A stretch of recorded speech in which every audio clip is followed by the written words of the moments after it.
Yes, people. Thank you for tuning in. This is your host, White Matters.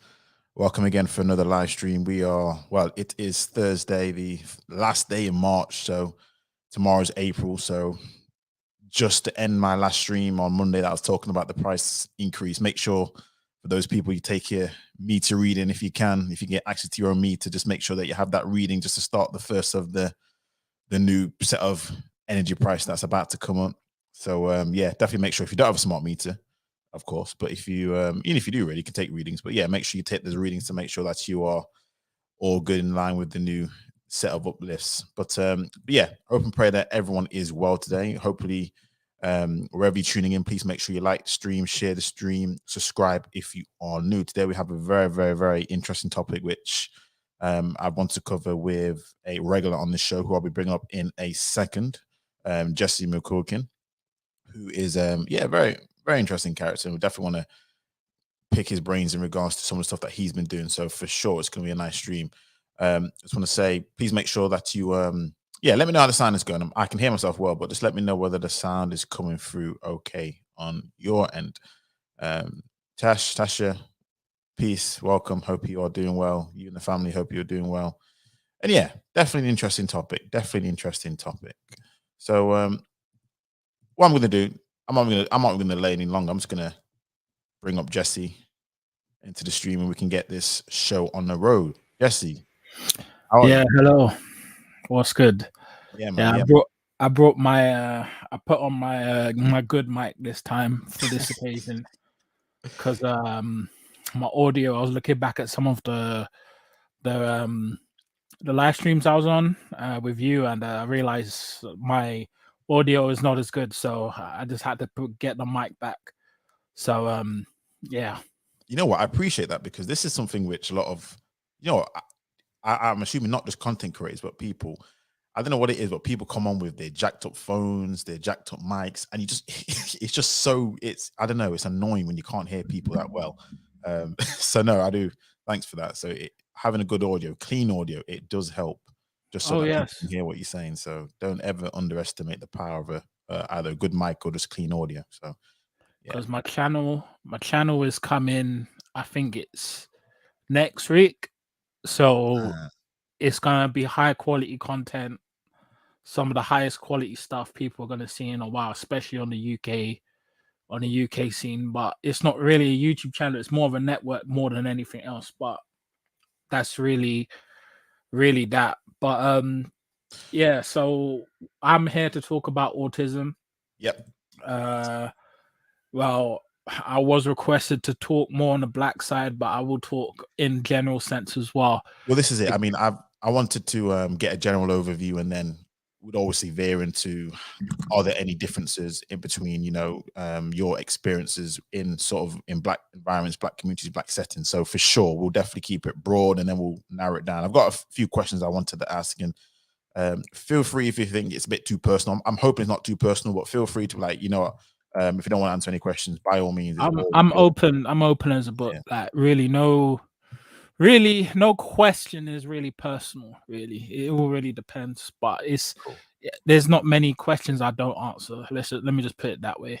Yeah. No. And for sure, it's definitely something which doesn't. Well, again, let me get into it first because this is one of the questions I wanted to ask you. But first, let's start off with the basics. Sounds ridiculous, but because there's a lot more spotlight being held on what we call neurodiversity. So the whole branch umbrella, what we call like Aspergers, autism, ADHD, all this kind of other sort of traits or illnesses that we detect, if you like, or conditions that we detect, is all under the umbrella of neurodiversity. And funny enough, in my workplace, we had we have regular sessions in which people come and talk about different things, obviously workplace related and other things which all aren't workplace related, but are in terms of this, how to handle people with neurodiversity, etc. like that. And obviously that's a huge part in how to manage people, because if you don't know what people are going through, then you can't manage them. So first off, what is Asperger's for people who are because I think that's your class has been Asperger's, isn't it? So what is Asperger's?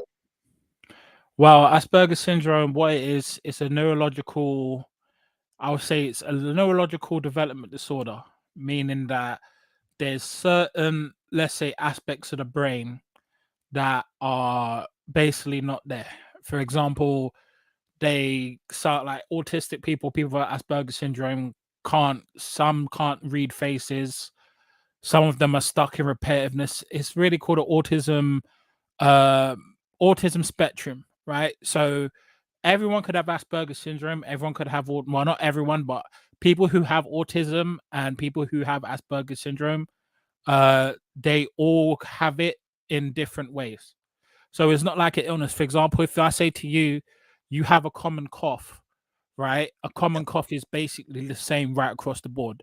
Now, if you say there's someone with autism or Asperger's syndrome, the difference is it within the spectrum, there's some people who are higher functioning and there's people who are lower functioning. There's people with severe needs, people who could be independent. There's a lot of different ways someone could have Asperger's syndrome or basically autism because they live. It's basically varying degrees of it. Right, that makes sense. That makes sense. So it's not like a one size fits all. Is just Yeah, again varying levels of what we like to call Asperger's or autism. Because I was going to say this, and yeah, again, hopefully it doesn't mean any offense at all. And this may be my that's right. naivety. Is when you told me that you suffer from Asperger's, I was a bit like, really, because you come across very well. I don't detect any issues. Again, just obviously we only know each other kind of on YouTube, but I don't detect the same sort of issues that I would assume with somebody if I stereotypically see someone has Asperger's or any sort of, issues with autism. And that's probably because, again, the spotlight isn't shone enough in regards to there are so many different spectrums. I mean, yourself, I don't know whether this is it high function, low function. Where would you sort of rank on the scale? Well, the thing is the interesting thing I found out about myself is um I'm on a high, I mean I'm like on extreme high end, meaning that I am on a savant level. That's Right. why that's where I'm basically ranked. I had to do a test when I was very young, and my intelligence is very high. Like you're talking about like close. I'm not on the levels of say Elon Musk or something like that, but I'm a Yeah. very like high intelligent person. So basically, I'm basically an autism savant. So it's very rare that you find these type of individuals in with Asperger's syndrome, and these are like the very high intelligent people, some of the most intelligent people on earth, But right? I was gonna say, sorry to cut you. I was gonna say, but aren't most, again, very high intelligent people, they say they do suffer from some sort of autism or Asperger's? Because with the intelligence, high intelligence, it becomes less social intelligence. Does that make sense? So a lot of really intelligent children, if they can do certain things at an advanced age, a lot of people suspect that might be a sign of having other deficiencies, if you like. Is that not true, or is it People can be highly intelligent and not necessarily have Asperger's syndrome or autism. right? So I would say it depends. It depends on the person. This is why like you have to get a diagnosis first before you could see. Like I got diagnosed at 3 years old. Like at 3? yeah, Wow. 3 years old. I found out I had Asperger's syndrome. And No. it's Right. always good to get it when you're young because there's a lot of problems that you have to deal with when you have Asperger's syndrome. But let me ask you this, because I was one of my questions was how young were you or how old were you when you were sort of diagnosed with Asperger's? But 3 years old, it seems incredibly young. Where I'm thinking, how do they even know that you have it? What sort of tests are performed so they can adequately diagnose you? Do you remember? Ah, it's such a long time. I think it was brain scans, Right. certain types of it's like I think it's called an autism quarantine test or something like it's so long. And the thing is that type of testing will probably be different now, Yeah. considering we're along because we're like what 2022. I Yeah. got Yeah. diagnosed at 1994, so it's gonna be very different now. So maybe the test I'm talking about then is gonna be completely different now. No, no, definitely, and I'm going to get into sort of that in later on, because I've got some of my theories of certain things. But do you I don't know if your parents, your mum, your dad, did they tell you exactly why they got you? Why was this? I don't know whether it's a random test. Was this purposefully done? Because, like you said, you shown early signs of intelligence, which maybe was a bit let's not say frightening, but it was just rare for somebody who's, because then 3 years old. I'm like, 3 years old, you just start talking. You just, you know what I mean? It's not like Yeah. people automatically assume, let's go get you tested for, Asperger. We're just trying to, as a child, just play. You know what I mean? So was there anything that you displayed, or did you were you told you were displaying, which There led? was there was a lot of things that was being displayed when I was young. First, there was a development problem with my coordination skills with Right, my muscles. For example, I would roll into the walk, and they realized that at the age I was at, that shouldn't be normal, right? I didn't have the ability to walk, and I started rolling after a while. So my mom wanted to check that out. Another thing was that my uh how can I really put it? It's it allowed me, like, at a very young age, I was able to count at 1,000 when people at my age couldn't do it. I yeah, no, think it was at that's 3 or 4 years old, and, and this was when I was at my primary school, and, like, teachers were confused. Like, they were generally confused. It's like, "How is this kid doing this at this age? Like, how is this kid, basically counting to 1,000 at a relatively very, very young age?" right. Um, there was other things as well. It was how I was picking up things a lot more quicker than others. There was a few things there, but there was more downsides than I'll say plus sides. Like, some of my behavior was, I didn't really know how to make friends. Yeah, It was a lot of things, you know.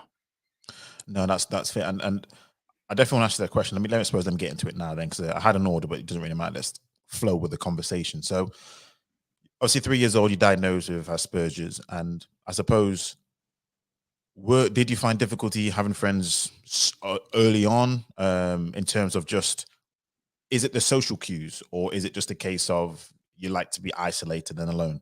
Is that how Social I cues, assume? I would say it's because of social cues, and because I couldn't pick up on unwritten social rules. Right. uh I didn't know how to make friendships, and basically I was introverted as well. So you had all that coming into the mix. Like, I only really started garnering friendships when maybe when I was 9 or 10. Right. Okay. Like, all of the other stuff was just manufactured, in my opinion. Right. Like, my parents would try and help uh me to keep friends, but I know it was my parents that had a part to play in it.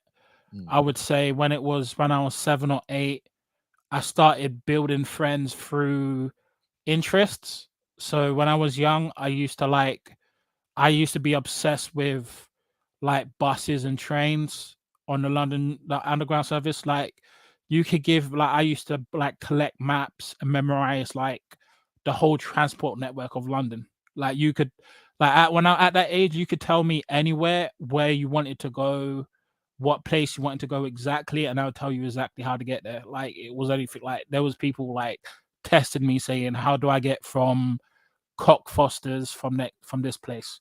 And I would just do it right off the dome. Like, I wouldn't need a map in front of me. Oh wow, no, that's really impressive. I ain't gonna lie to you. Yeah. So I remember looking at it on the ground as an adult going down there for the first few times. I'm like, what the hell is this? So no, to say you can do that at a young age, that is incredible. Definitely, definitely. Um, so because this is the thing, because sometimes I'm like this. When it comes to buses, it sounds like a very, what I mean, boyish thing to do. So you're thinking that should be quite easy for you to sort of make friends with, like buses and trains and things of that nature. Because when we're young, we're just playing around, and you make friends. Sometimes I can't remember how you make friends. You just do. You see what I mean? So it's always interesting when we talk about this kind of stuff, because you just at school and you just sort of make friends with people in your class, your peer groups, and you just seem to, if you play sports or you're running around, you just kind of just glean together, don't you? So it's very interesting. How would you say you? I don't know if you can really. This is a really hard question to answer, I suppose. Go But on. did you feel anything different in yourself where you thought you were different than the other children? Because obviously you were diagnosed at a young age. Did you feel anything different even then, or were you No, still no? no. I would say the time when I knew I was different was when I got a bit older. Right. That's when I started noticing a lot of things, some that were scary, some that was interesting, and some that was beneficial. Right. No, that's interesting because I suppose when you're young, you don't know, do you, until you get old and you realize, but you were quite aware early on. Were you told that you had Asperger's? So would you actually told you have this, or were you just Yes, I was right? told at a very young age, 3 years old. Right. And I'm assuming you didn't really quite comprehend it until you were older. Really, is that how I No, assume? Right. No, that's fair. That's fair. That's fair. And Stanley's asked a question in which, because I know you mentioned, do you still consider yourself on the spectrum? Um, there's no cure to Asperger's syndrome, so you will have it for the rest of your life. So there's no cure. You're always on a spectrum for the rest of your life. Like there's no cure to it.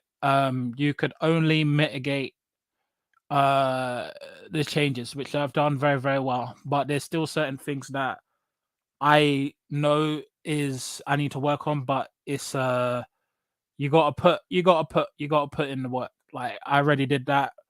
And I would say Asperger's syndrome is more beneficial than a liability once you've put in the work and you understand it, and you could basically milk its talents for what you can get from it.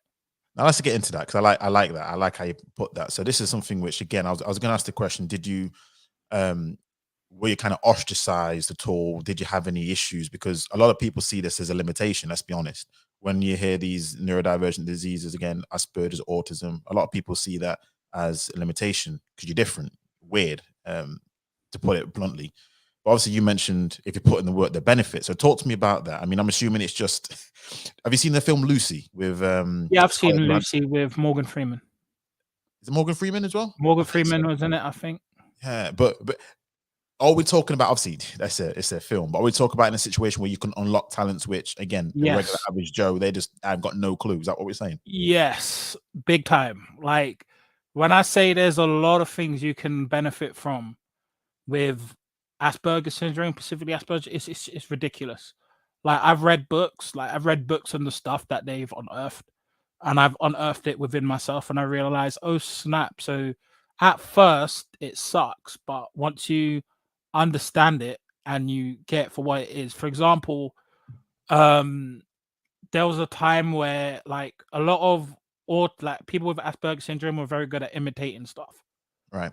right? For example, accents is something that was very, very well, which was ridiculous. Like I remember once where I went to a Caribbean isle. I think it was Trinidad or Grenada, or is it Trinidad? I think it's Trinidad. Yeah, Trinidad. Right, and I picked up the Trinidadian accent like that. Like people just didn't get it. Like they were like, "How the hell is this dude sounding like a Trinidadian who clearly has an English accent, right?" And they couldn't tell difference. I said, "Oh, I'm from England." It's like how? But then when I got out of the country and then I stopped hearing that the accent went. So you have to be around the very things that you're imitating. Yeah. Um, Another benefit that I realized, or especially in my I would say in my early teens into my mid 20s was cold approaching women. Okay. Like I thought back in the day there was no way that I would ever approach a woman, and because I was so socially awkward then. Hmm. But I realized that because autistic people tend to just say things outright, right? They say it without hesitation. Cold approaching was not a problem for me. Like it was like rejection was like because an autistic mind is very logical, right? That's what an autistic mind is very logical. Right. So if I go up to a woman, I take the emotion out of it, right? I say what's exactly on my mind, right? And I look at it as a flow chart. I look at it as if woman rejects me, there's other women to get. Then I have another part of the flow chart is if she says yes, right? If it says yes, then I have a potential girlfriend or wife, right? What's And that, interesting about that? Yeah, sorry, go ahead. right. So it was like a flow chart, right? And because I wasn't a very emotional person, right? Still, am not a very emotional person. I have limited ranges of emotion, really, in my opinion. All right.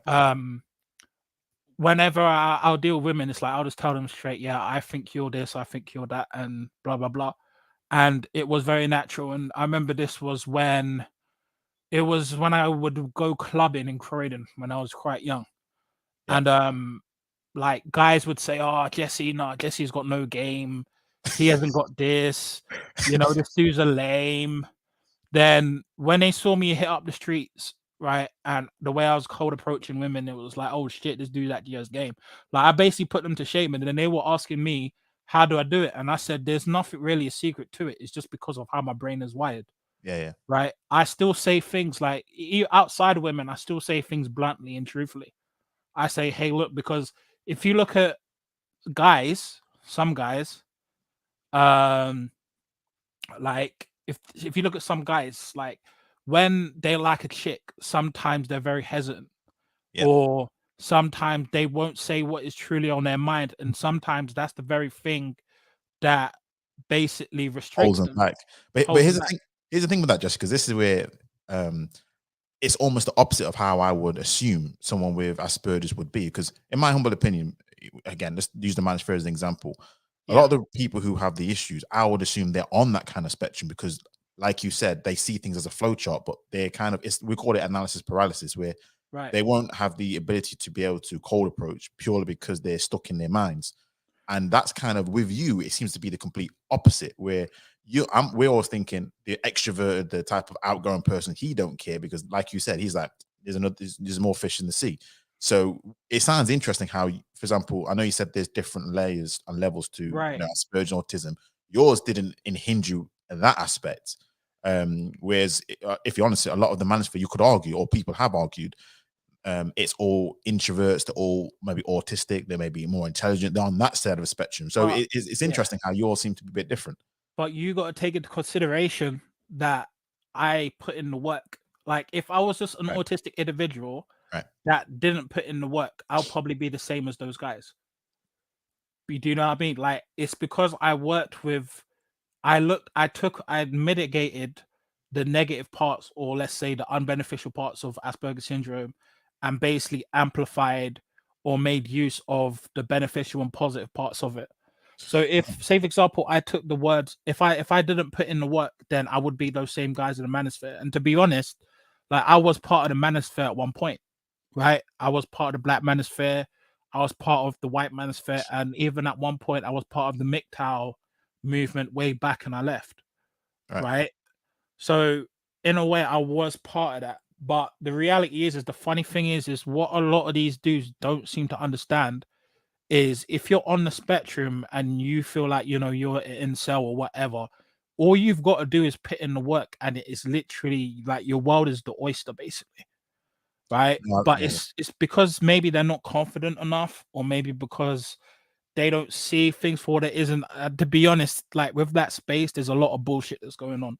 This is why I can't wait to bring out my own platform and completely debunk like all the nonsense that people are saying in the manosphere regarding women, right?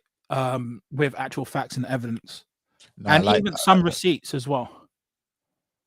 Yeah, no. That's what's up. Do you know what? Forgive me, I'm not actually plugged in your channel because I didn't really see any content on there. So, what No, I'm gonna there's do, no content on there yet, but there will be soon.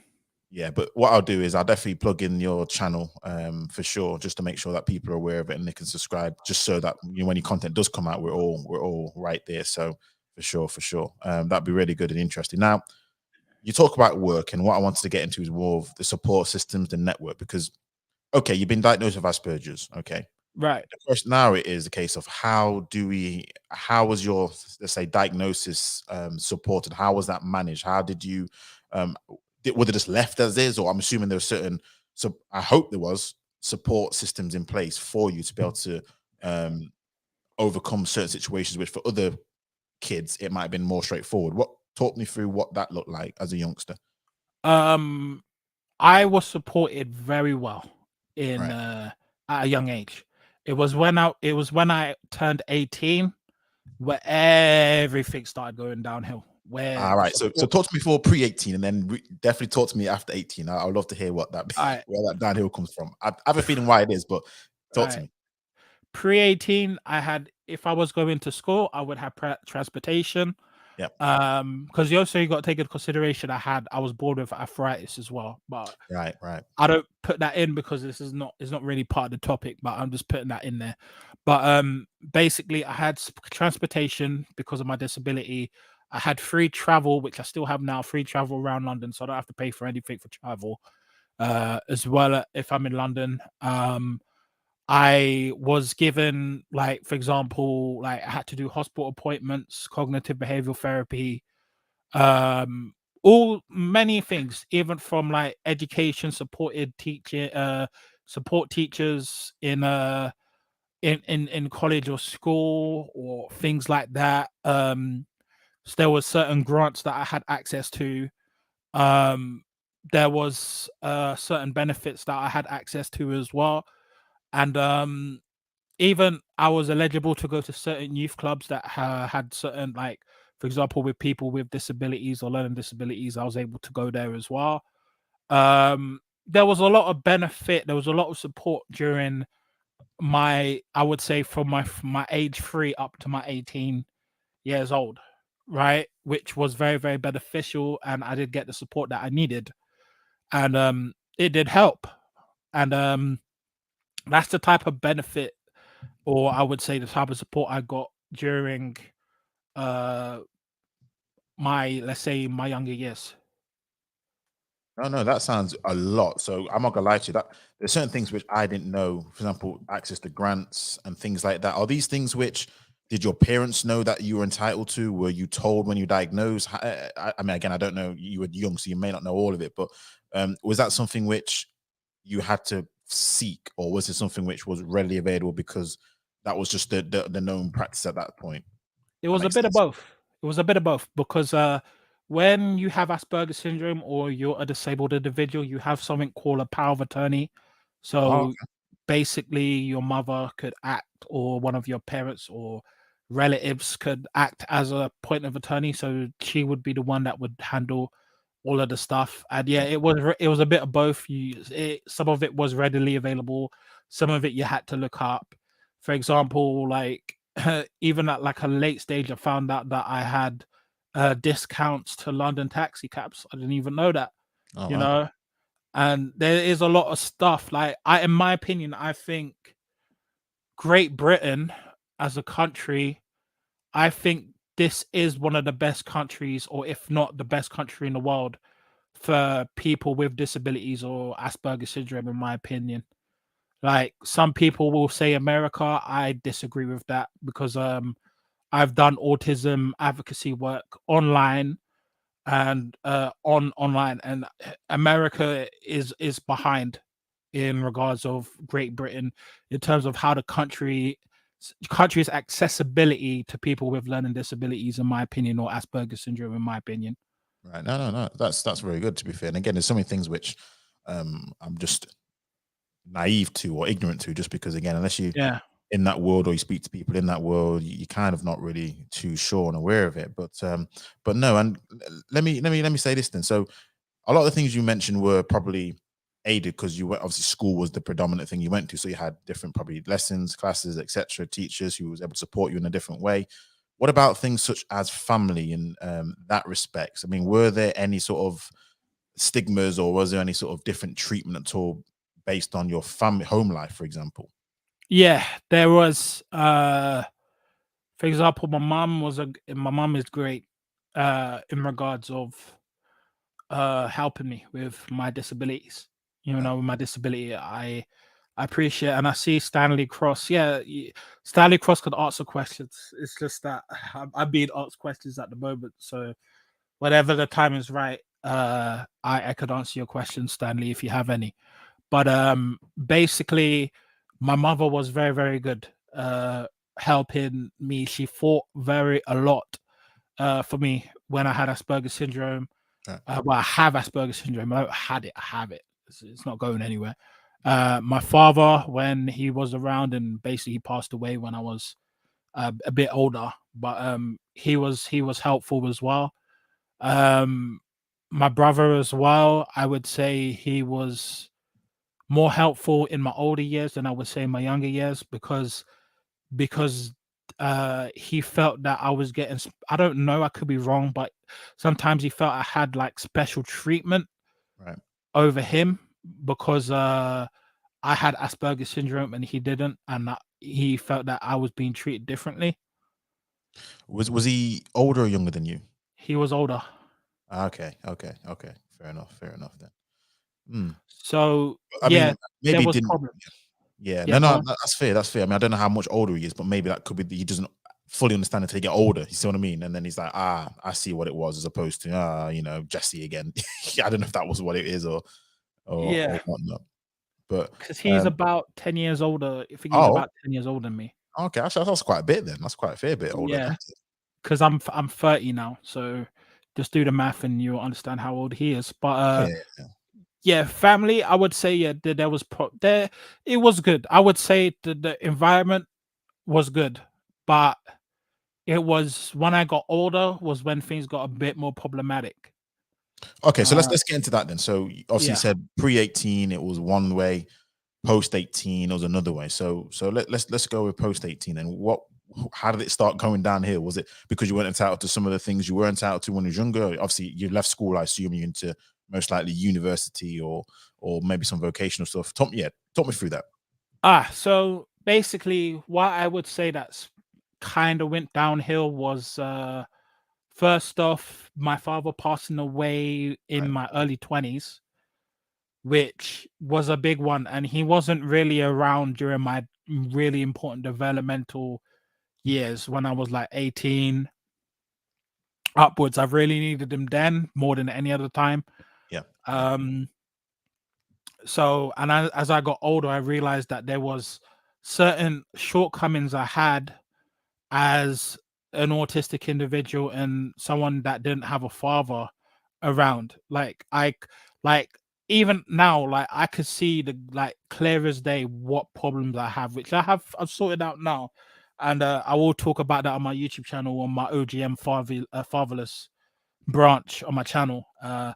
That's a big one. Basically, how men could basically overcome living in a single parent household, what they're missing, and it's going to be deep when I start putting out that content. But basically, my father wasn't around, which was the big one.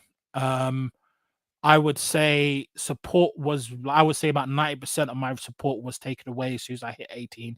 Right. So Is that that governmental support? Sorry. yeah, that Right. started affecting me as well. I had to fight more for the disability, like for example, the benefits that I was entitled to, even though I have proven many times over the years that I have this disability pretty much for the rest of my life. Like there's no way I could get rid of it. There was that too.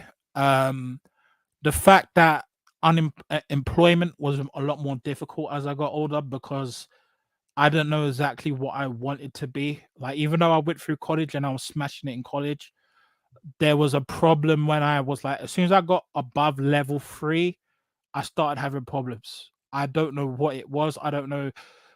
I know it wasn't an intellectual problem. It was more of an environmental problem more than anything else in terms of how the classroom was being dealt with. Because the way I knew this was true was when I left free education, I started paying for my own education and I started learning from home.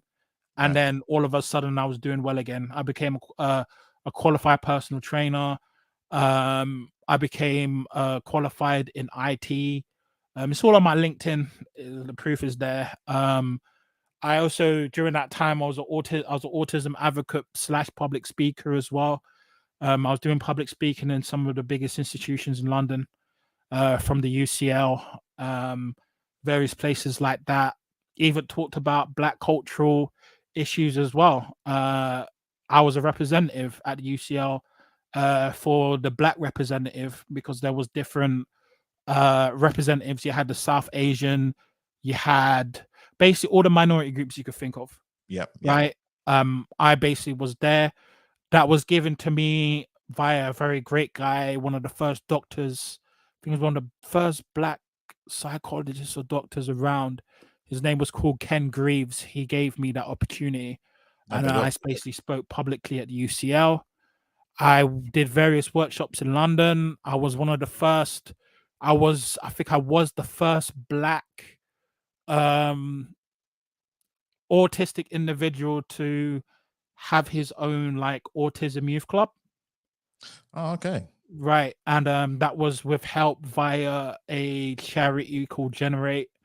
And basically had a youth club, and I had a co-worker as well that I was working with. That went pretty good as well until actually I better not talk about that. But basically, yeah, there was a lot of things I did. Even though it was downhill in regards of autism, there was a Right. lot of positives going Well, on. this was going to So say, because again, and I don't know, did you feel led to do these, to be like a spokesperson, if you like, because that is something which again is huge. I mean, let's be honest, for anyone to do it, if you've got if you don't have Asperger's or any sort of neurodiversity issues diagnosed, that's huge in general. Just to be the advocate or the face or the first person to do this, especially on the black side. So yeah, yeah, no, it definitely does seem like you were you led, compelled to? Did you feel as if, because I again you were going through a lot of felt issues, you felt like it needed to be there? How was that? I felt at that time it was my purpose, but right now it's not, right? I don't know what my purpose is at the moment, but um the on the black side, there's a lot of problematic things on the black side when I was doing the autism stuff, which we will get into, but it's very problematic. I also was on But Ben yours was TV. yours in general, because I don't know if you mentioned it, but I know you said you were the first black spokesman. But do you know your youth clubs and your autism, was it just for or autism? It wasn't for black Autism. people It yeah. wasn't for black people. It was the thing was is my the way I was doing things regarding autism was not racially, didn't have any racial element to it, right? Yeah, It was I was an autistic individual that wanted to create change that happened to be black. got That's you, got that's you. that's basically it, right? I was on Ben TV as well. Uh, the studio up in Tottenham. I was on there too, talking about autism advocacy and certain issues regarding the black community as well. I did a lot for the community as a whole, but I realized there was a lot of problems with the community when I was doing this type of stuff. And but there was there those were I would say those were the problems after 18. Um the support went. Um I would say I knew there was certain things that I was lacking in as a man as I was Right. getting older, because I noticed that there were certain people, like people around me, that were elevating, were getting more further in life. Hmm. And I was like, why is it that I'm not at that level, even though in some cases I was smarter than them? So I realized it was more of a developmental issue than an intelligence issue. Right. Well, it was interesting because I don't know whether this is the viewpoint, because again, this is in life. When you get to 18, you're expected, almost because you're deemed an adult, Yeah. so you're just there to fend for yourself in the world. You're taking on, I know you're still most likely in university, but let's be honest, if anything happens, you're tried as an adult. So I don't know whether it's because that was the reason why maybe they didn't have that phase where they sort of prepare you for certain things. Even though a lot of people maybe not get that, but you see what I mean. Maybe is that is that probably what was missing in your situation? I don't know if it's changed now, where there needs to be a little bit more of a phase from 18 to, I don't know, 23 or 25, where they had that kind of support system or network in place, so you was able to sort of move into the adult phase more seamlessly. Could that be an argument? Well, I would say, because I see Fiona is also similar question to what you say.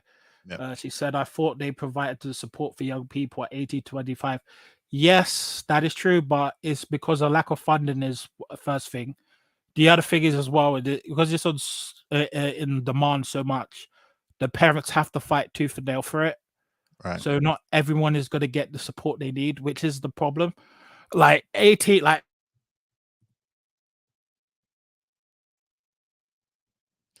And we have lost Jesse. So Jesse, you got device not connected. So yeah, come back in obviously once you've got everything sorted out. But um, oh, I'm back. here I'm we back. go. I'm There you back. go. I'm There back. you go. You're Sorry, back. You're sorry. back. Yes, it's just I have to get this phone, not my phone, my computer repaired. So it's gonna be a few problems, but I've tried to minimize them as much as possible. But We can progress. It's all good. It's all good. yeah, so it's really there needs to be support during um there needs to be support during these age groups, and Right. that's what I would say is the problem, and it's the lack of funding. But because I've done autism advocacy for almost a decade, right? I have come to a point where I'm technically quitting because I've realized when you get from the bottom right up to the top, right up to like national level, so on and so forth, right? Um, you start to see things for what they really are. How do you mean? Talk me through what that means. Do you mean in terms of Right. BSery or So let me just put it this way. There's a lot of people that like to do a lot of talking, right? but they don't want to put in a lot of action.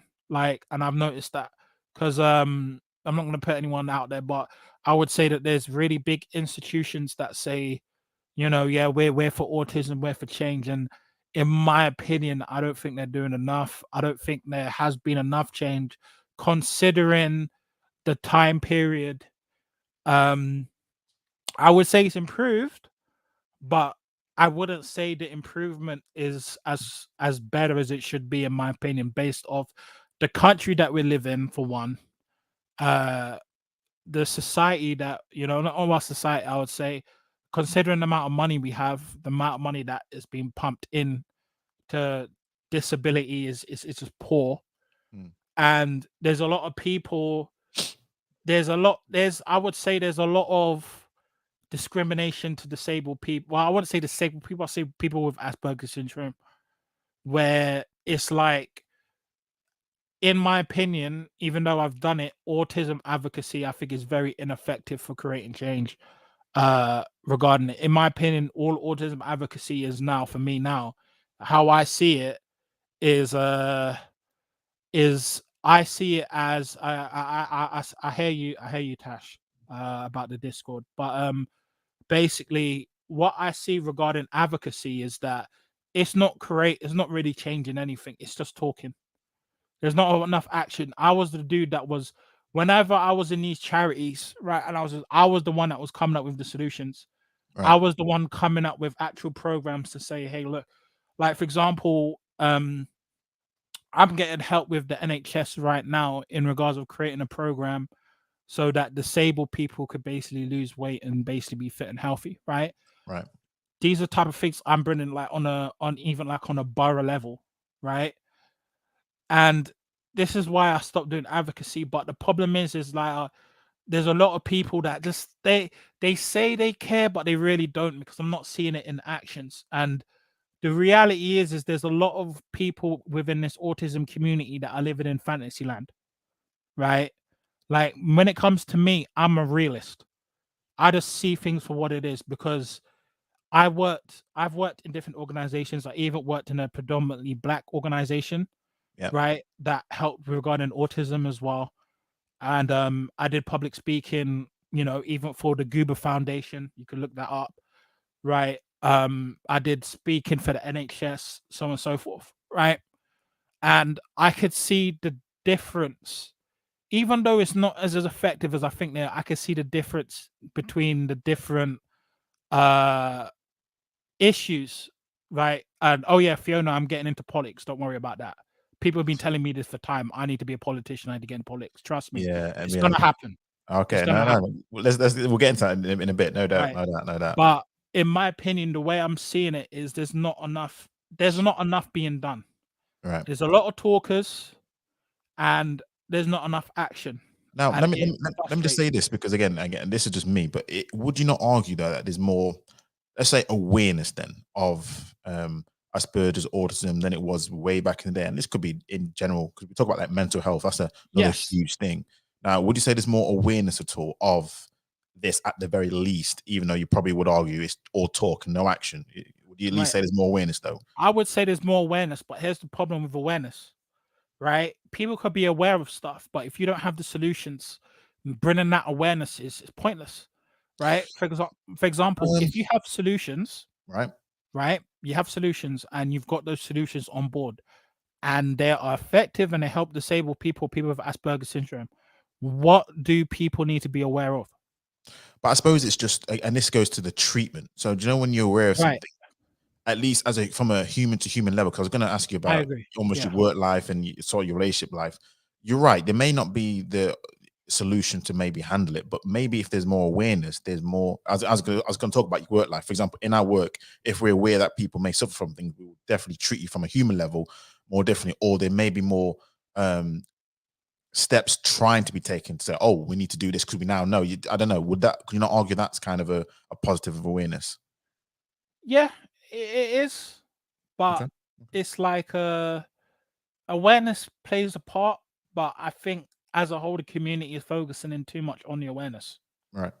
right? And that's the big problem. Um, it's like, yeah, it's all great talking, it's all great trying to spread awareness, but in the end of the day, there's autistic people that want to have long-term healthy relationships, right? There's autistic people that want to have jobs. Like there's 80%, I think it's about 80% of autistic individuals are unemployed, right? Oh That's wow, big. that's a hell of a lot. And I'm the one that is trying to create a program or a system that basically corrects that with the NHS, right? And I'm thinking to myself is like, how can this problem exist for such a long time and there hasn't been things put in place? Yes, there has been certain workplaces that have helped. For example, there's a lot of train operators like Southern, I think it's Southeastern Railway Service, who have put in disability hubs so that disabled people could get jobs. There's other places as well, jobs, TFL, various other places. They have made a difference. Microsoft, certain computing companies, so on and so forth. Yes, but it needs these things needs to be implemented more across the wide scale of things. Right, right, You right. know. Yeah, no, I hear what you're saying. Now, one thing I was going to sort of mention is this is probably the way the world is right now. But do you think people are being, what's the word? Maybe not misdiagnosed, or especially black folk going under the radar purely because a lot of people don't want to be seen as different. Um, so obviously you were diagnosed young, but are there Yeah. more people who don't want to seek the help? Because 80% of people unemployed is a hell of a lot. Now, do you think people are, is there still a stigma attached where people are afraid to speak out? That's the reason why there's not enough strategies, there's not enough things being done. Are people just kind of, um, yeah, unless it's an obvious one, then you think people are not autistic? Do people with autism and Asperger's, are they also part of the issue where they just aren't wanting to speak out? Does that make sense? The thing is a lot of autistic people speak out, right? Okay. They are not a silent group of people. Right. The problem is because a lot of autistic people, some of them are not living in reality. They need to back up that talk with resources, right? Money. If you look at all the other communities that are, because I am considered a minority of a minority. I'm Yeah, yeah. black and I'm also autistic. So I'm basically a rare Pokemon in this country, right? So basically, what it is a lot of people are not living in reality, right? You got to make the money. The money talks, right?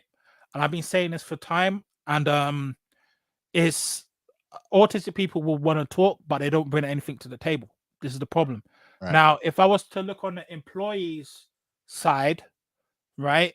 The employer's side is, yeah, there's certain job places that employ disabled people, but they don't want to deal with liability issues. Like they don't want, like some disabled people, people with Asperger syndrome, because they don't have a grasp on what Asperger syndrome is.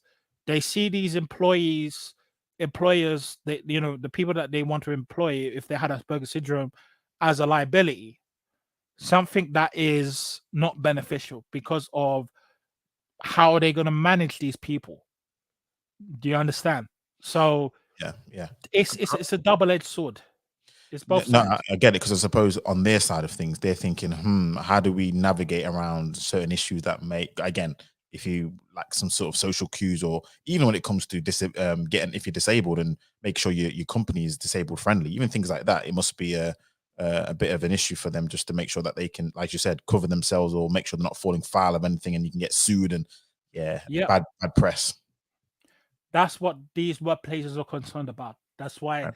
like, you don't really see the problems regarding employment. It's both ends, you know. Yeah.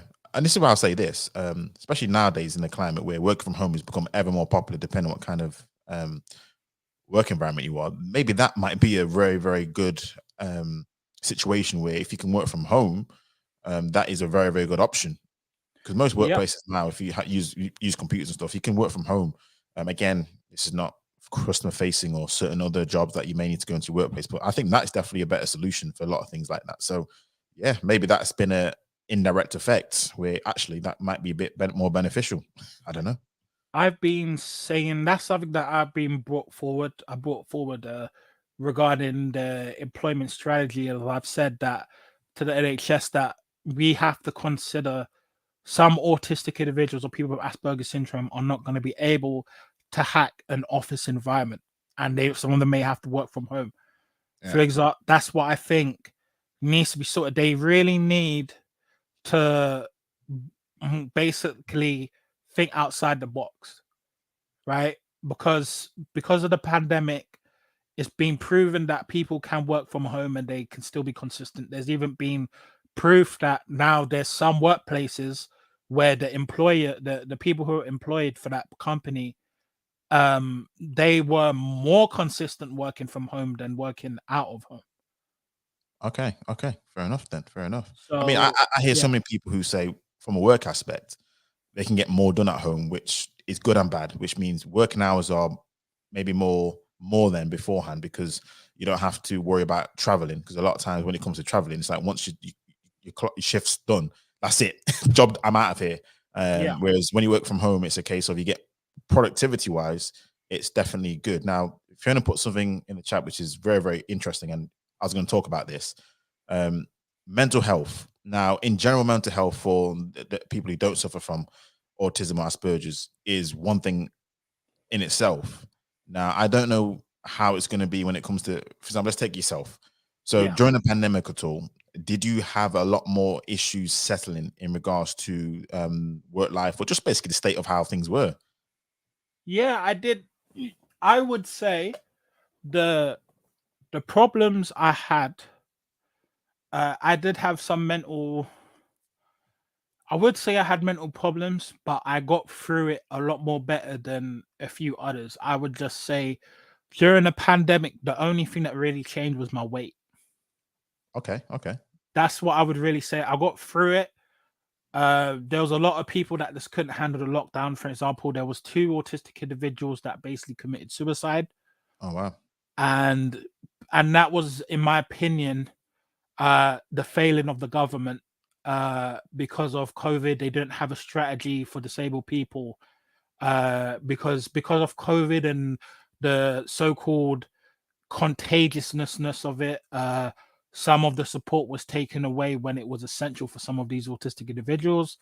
These autistic individuals could hack it, and they basically off themselves. Right? These are the type of things that don't get mentioned.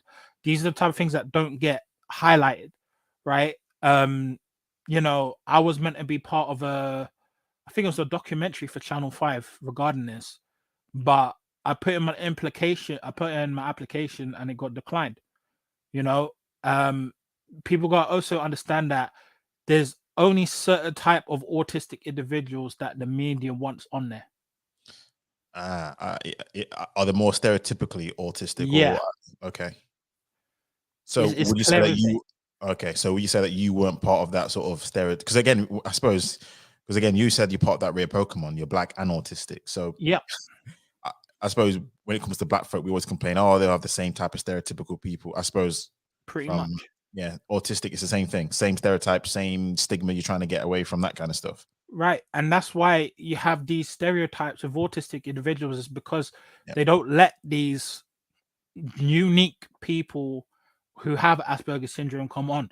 For example, there was a guy called, I think his name was called, what's his face?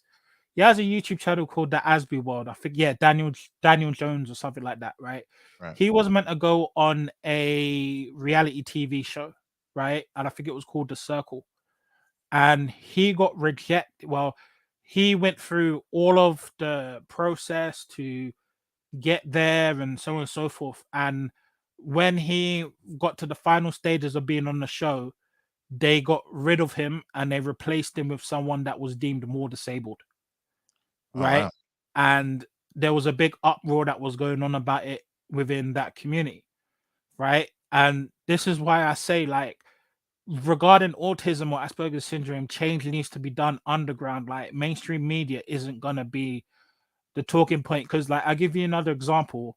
Have you heard of a dating show for disabled people called The Undateables? Oh yeah, yeah. That. Okay, Oh yeah. Channel 4. Yep. right. That irritated me a lot because the reason why was you could, like, as an autistic individual, you could blatantly tell they just put on all the socially awkward, Yeah, they're the so far gone, it's typical, not even real. right, the typical disabled individuals on there, right? And it basically became a circus. A lot of people were not happy about it, and people started boycotting it. They stopped watching it. That's why I don't think it's on TV anymore, because they felt that they've been disrespected. They weren't letting a diverse group of actual disabled individuals. It's not these stereotypical autistic people. And the thing is these stereotypical autistic people are the ones that get boosted or be given fame, right? Yep. Now That's why, there's two yeah, go on. things with that which I just wanted to sort of let me just ask you. So the first side of it is where are you talking about potentially it's the negative stigma about people who are autistic? 'Cause we're not all like that. That's one part of it. But then the Yeah, second part of me thinks, well, doesn't that mean that more things would naturally be done because they see people like that? So like, oh, we need to do more because we didn't realize. I don't know. Is it a double-edged sword where when they get these people out with when they represent autistic people, it's on a yeah. scale which is not fair. Number one, I grant you that.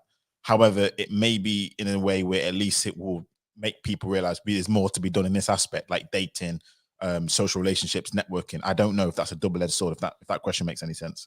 I would say, yeah, it's in a way it is a double-edged sword, but, like, you know Because where, if they bring out somebody who's like, let's be honest, really normal, then it's like, well, what more do we need to do if you can adequately cope? Again, I'm talking to you like a normal person, Jesse. I mean, what's the yeah, problem? You know what I mean? Maybe that exactly, be what be an unfortunate effect of having someone who's more diverse. I don't know. possibly. But in my opinion, either way, things still a lot more needs to be done.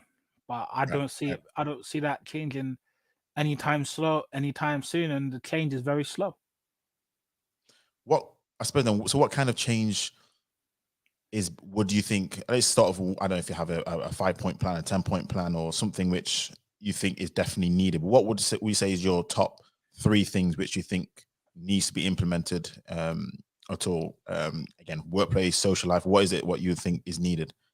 I think what needs to be done first off is, if there's someone with a let's say a disability that is lifelong, Yeah, these disability assessment groups, these benefit places like Universal Credit, they need to stop assessing them. They need to stop assessing them and let them get their employment based on their own pace. Because what I tend to see is, like, Universal Credit, who I know how to deal with, right? Because I've helped a lot of parents and disabled children get the things that they're entitled to, right? And I told them how you've got to do it and how you've got to go about it and what to do and what to avoid. I've said, like, if there's someone with a learning disability or a neurological disorder that is lifelong, why are you resetting them to see their state if they're eligible for disabilities or certain types of support? right. I think that's stupid, because if it's lifelong and it's never going to go away, why do you need to keep reassessing them? It doesn't make sense. I know, unless they think there's gonna be some miracle kind of, Right. or their body might change and it might cure. I don't know, but you're right. Yeah. It makes no sense, Some does it? sort of nonsense like that, right? Yeah, Even though there's documentation, there's evidence that this person has this lifelong condition, right? Right. Another thing that needs to change is more flexible and accessible employment for disabled individuals. There's too many disabled individuals who've got a brain, who have qualified, who have got qualifications for master's degrees, and they can't get a job because the employment is not accessible enough for them. Right. So that's the second thing that needs to change. I would say the third thing that needs to change is the discrimination the discrimination in some of these groups, in some of these autism charities, where there's, I don't know if you know what the term neurotypical is.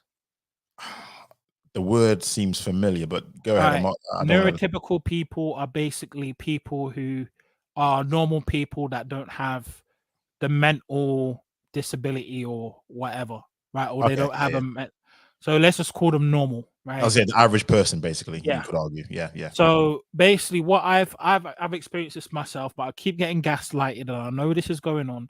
Is there's a lot of people with Asperger syndrome that are doing really good work, and they're working in charities or so and so forth, or they're doing it by themselves, and they're not getting the credit. And you have a neurotypical or one of these normal people that will come up, take all the rewards, get all the acknowledgement, when it was the disabled person or the people with the Asperger syndrome that put in the work for them to get into that position in the first place. And I think that's completely bang out of order. Bro, let me tell you something, right? That is across the board. Trust me, if you've been in the workplace long enough, that is not just about if you have a ill disease or you're not neurodiverse, typical. Sorry, trust me when I say this. This happens across the board.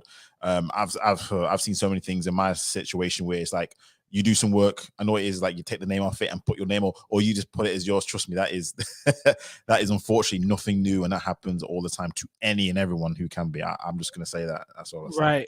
And these groups, they say like these groups are the groups that help are meant to help autistic individuals, but they're not the ones getting, like, it's even happening to me right now. I'm not going to get into what it is because it could be a legal matter, but it's where people, like a lot of autistic individuals, are being taken advantage of due to their brains and their talents, and they're not simply being rewarded for it.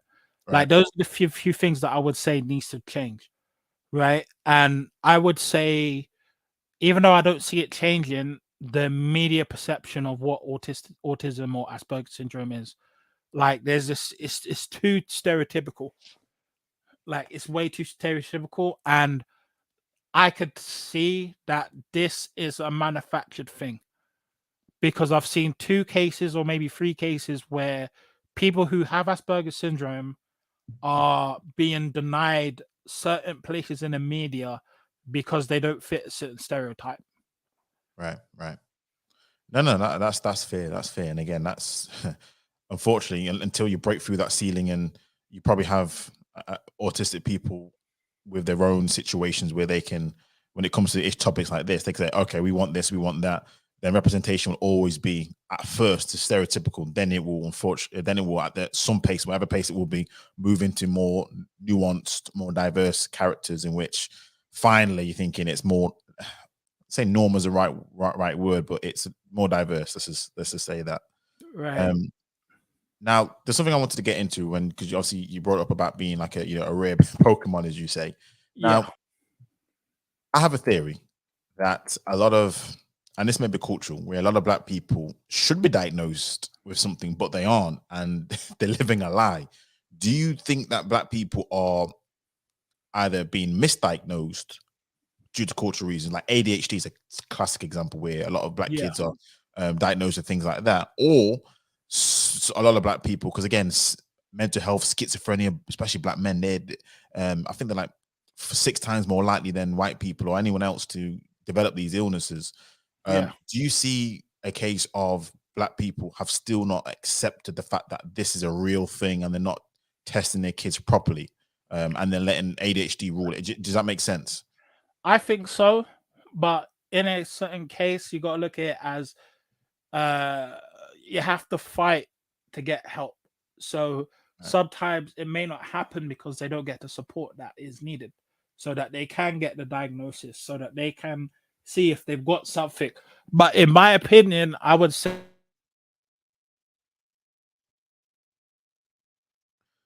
we lost him for the second time. But yeah, no, it's definitely a question I wanted to ready to get, and probably even for the chat in your viewpoints, because I'm gonna be honest with you, when I run across a few black people, I'll be honest, there's some issues there which I'm thinking, yeah, that should be diagnosed, which hasn't been diagnosed. And it's very interesting. I don't know whether there's still a stigma attached when it comes to our community about certain situations that we probably are going to stay clear of, as opposed to other cultures in which they're more open about these things.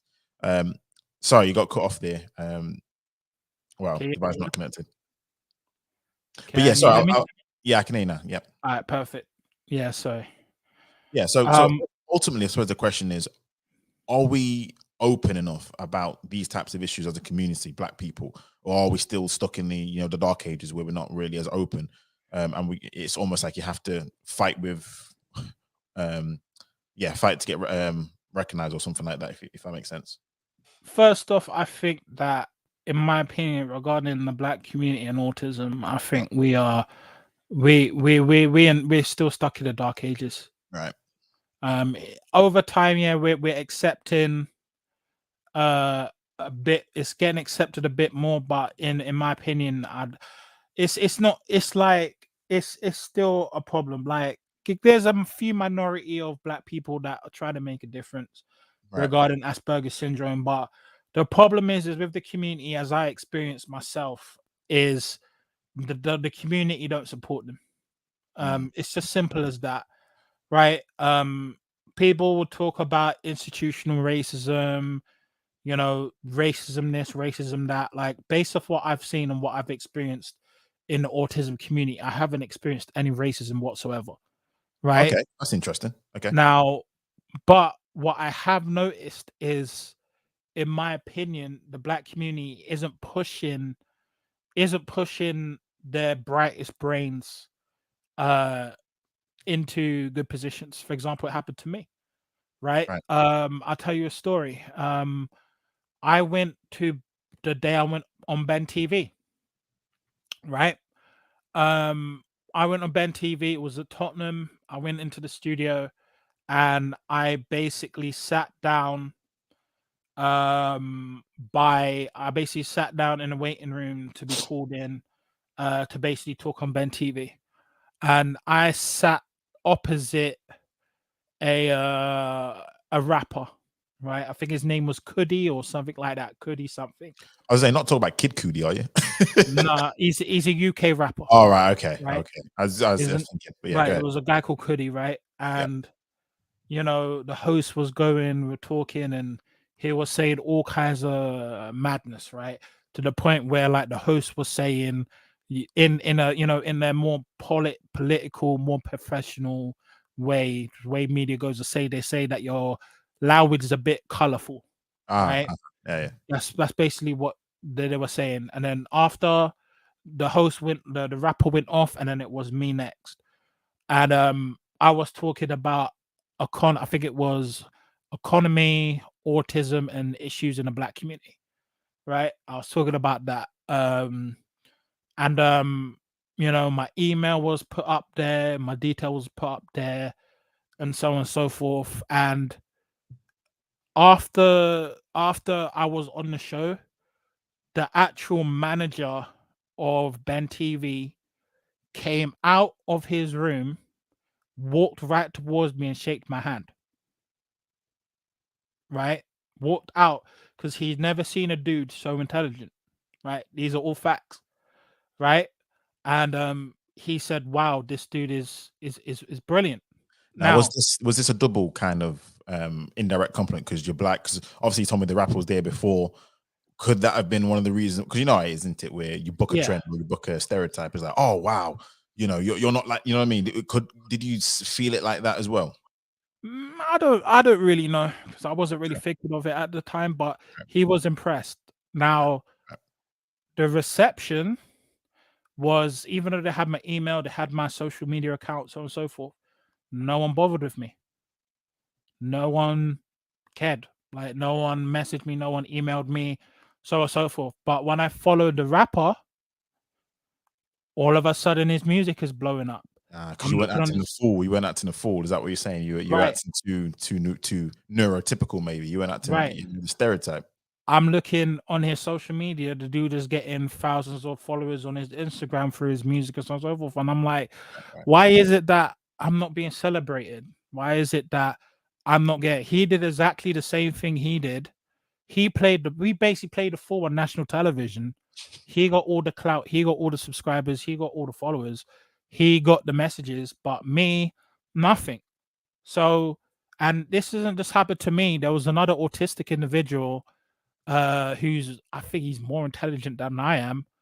I don't know if you've heard of his name. His name is called Joshua Beckford, or I think it's Joshua Beckford, right? And Right. he's a young black autistic child, and he went to Oxford at the age of 13. Oh wow! I think I've read this case of that. I don't know. The name doesn't sound familiar, but the Yeah. situation does. But yeah, go ahead. I met his father. I've met his father in person when I was part of this back organization. The founder of that organization knew of the father as well, and he was someone who was paraded around the community, and no one really cared, right? So when I look at the black community, this is the problem, and I was speaking to a lot of some white people about this too, and they were confused. They were like, "What is going on? Why is it that?" Because there's other autism advocates that were doing who even clearly said to me, "I'm doing as much as you are, but more I'm getting more recognition." Right. And at first I thought, "Oh, is it because of my race?" And I thought, "No, it's not because of my race, it's because of how our culture is in the community is we don't push forward, we don't really celebrate our ambitious, intelligent black people." Because if you look at the reflection of black intellects, right? And I mean purely black intellect. So Akala doesn't count because he had music, right? He was a musician as well, right? Right. There's not many black intellects on television, right? The only one I could think of that is somewhat well known, even though he is a barrister, is Sean Wallace from the Chase. Yeah. Hmm. He's the only black, I would say, ambitious black man that is intelligent as an intellect. And there are young black men who are like this, but are not being pushed to the forefront. And I remember there was one thing that there was this white autism advocate came up to me and said, "You know what, Jesse?" And I agree with what he said. You're in the wrong, you've got the right brain, but you're in the wrong community. When he told me that, Right. light bulbs went off in my head.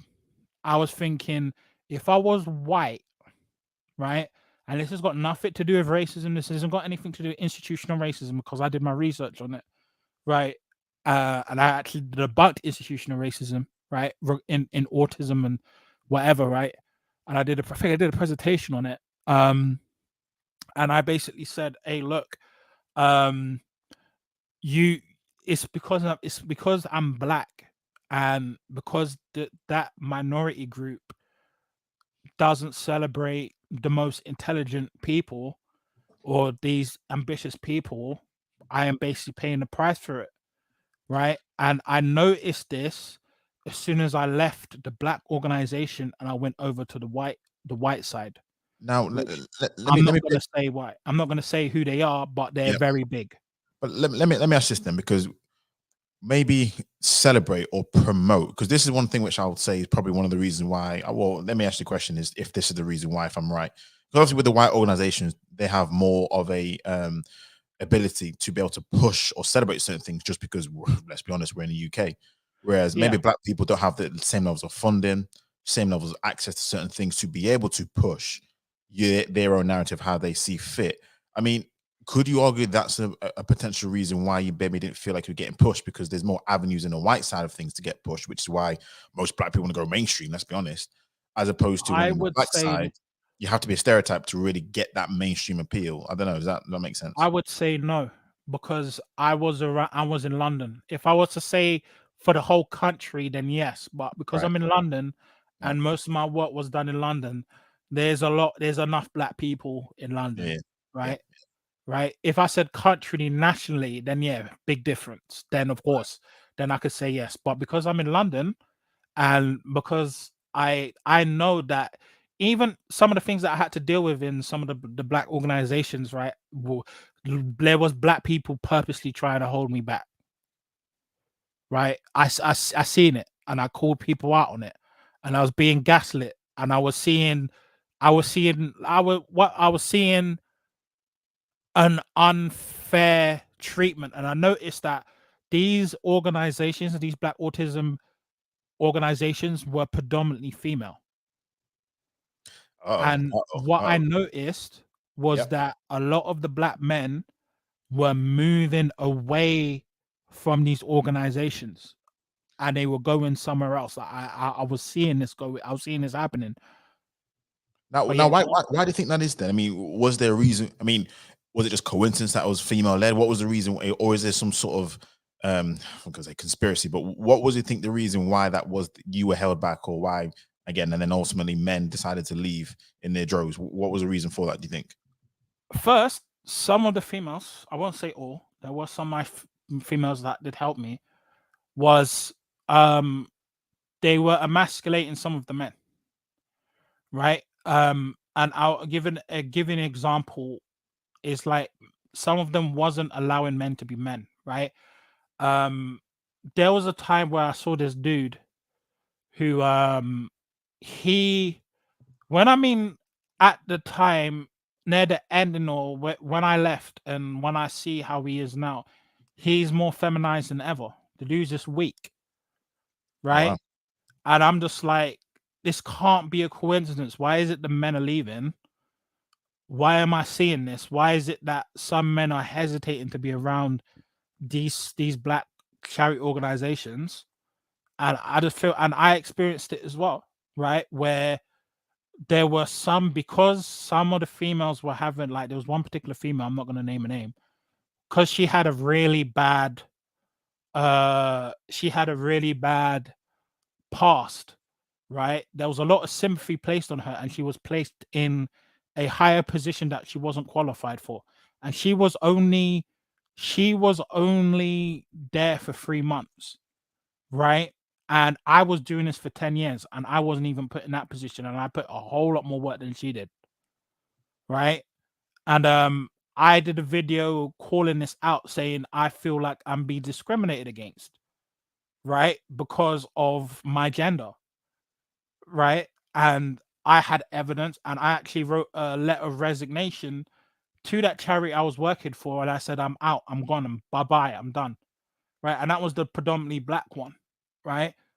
And then I moved over and I worked with another big let's say organization, right? And then I noticed a big difference in Right. regards of it, and that group was predominantly white. Okay. And Uh, I saw the difference as soon as I worked with them. A lot more stuff was getting done, and I started realizing the differences of cultures between the two groups, and I understood why certain things weren't progressing how they should have been progressing. right. No, no, that's a real shame. That's really unfortunate, It and is. it's something which has always been a current theme, just in general across the board, in which a lot of us a lot of us have this unfortunate situation where to get the push that you deserve or feel like you deserve, you have to go elsewhere, and then we start complaining about, oh, you've done this, and it's like, well, until we get our ish together, then this is what's going to happen. You're going to see these sort of situations taking place, and yeah, no, that's interesting. Now, you on the thumbnail, I don't know if you saw the thumbnail, but there was a sort of a quote which I believe is from yourself that Yeah. says social media is dangerous. Now, Okay, that wasn't from me. right, That thumbnail you saw was, I don't know if you know a guy called Paul McKenzie. the name seems familiar, but nope. All right, Paul McKenzie is like a slash youth worker, social media. He had a podcast called The Rhino in the Room. Right, I did that a couple of years ago. And he goes around, he's based in North London, and he sorts out, he's like a community leader. You know, he like helps with like knife crime, the youth, all of that stuff. Great dude. he has a organization called Foam, right? He's a black guy, right? I respect him a lot, and he gave me a lot of opportunities as well. And he that's where that basically came from. Right. So do you think there's any validity in that quote? Because here's my viewpoint on this, and this is where I see the state of play going in the future. I think social media and really the way of the world is causing a lot more issues where we're going to diagnose them as being either, on the spectrum of Asperger's or autism, but in reality, in a previous lifetime, we'll probably call it more anxiety issues, or because people aren't going out, the more people become more introverted. So I don't know. Yeah. I think social media does have a huge role going forward now. I think a lot more people will be diagnosed with some sort of on some spectrum of autism, Asperger's. I don't know if you agree or disagree with that, because social media for me has caused a hell of a lot of problems, which we've still not even got to grips of. I think so, yeah. I agree, because I noticed something during the pandemic, before the pandemic, after the pandemic, a lot more people are less sociable. Yep. Where it was affecting me. Like it affected me recently, where I can't even have conversations with people via flipping DMs or social media. Like it's always me that has to call them, or it's always like people can't, like I can't be sociable with people. Like I can't even have a standard conversation with people. Like they're always like distracted or basically within themselves, right? Yep. And I saw this and I was like, raw, like things have really changed. Like I like to the point where I have to now think, do I want to be around these people? Do I have to make new friends now? Which is unfortunate, but I do see that happening. But because there's a lot of, because the testing and the diagnosis kits diagnosing disabled or people with Asperger's syndrome is a lot more better now. It could be identified a lot more easier, in my opinion. So it's, I don't know. But and with that though, because this was gonna, because maybe that's one of the problems, because we're trying to identify everything as being some sort of phobia or illness or diagnosis, and sometimes I'm thinking it's not that. It's just a case of, do you know what? You just need, like, when you're young, you push your kids to go out and play with other kids. So you say, go out and play with the other kids. You go to a park, or you go there. That's how you'll create friendships when you're younger. I don't know whether now we've gotten to a culture where instead of that being the solution, what we're doing now is there must be something wrong with the child, therefore diagnose them, and then unfortunately you have medication, you have pills, and then you've completely messed up the child from young up until an old age, when actually all it needed to be a case of is go out and play. So, because, like, I'll give you an example.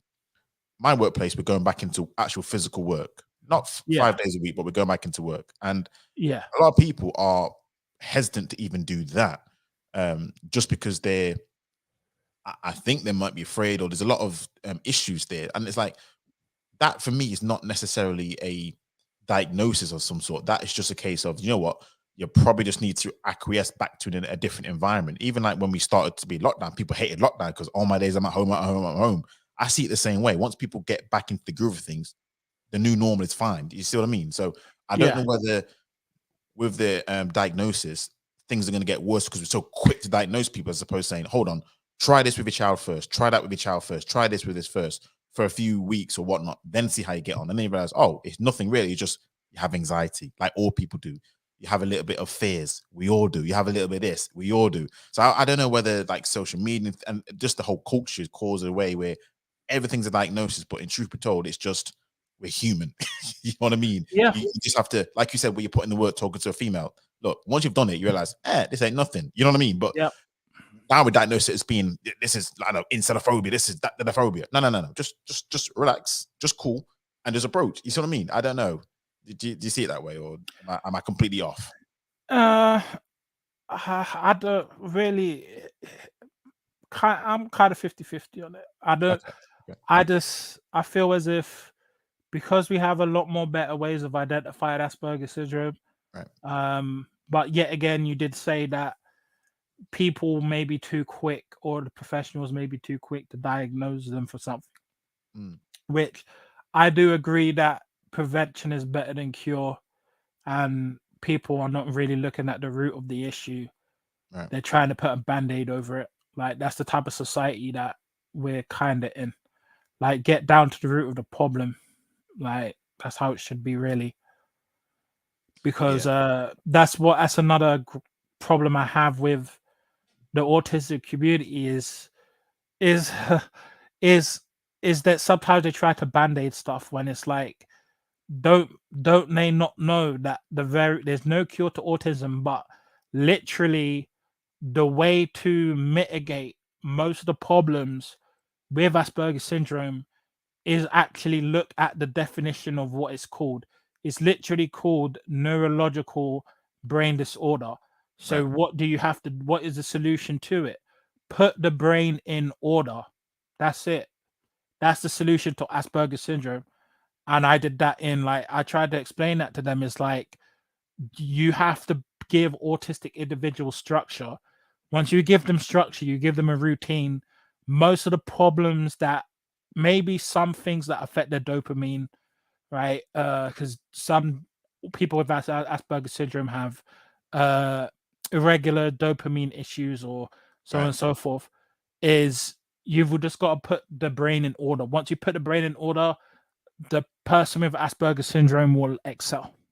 I love how you say that, because putting the brain in order is not like it's some sort of, let's just put some, go through surgery. I mean, I'm pretty sure that's like can't be done really unless you try and give them some pills, which will affect, like I said, dopamine issues and obviously the Yeah, serotonin level when it comes to the mood.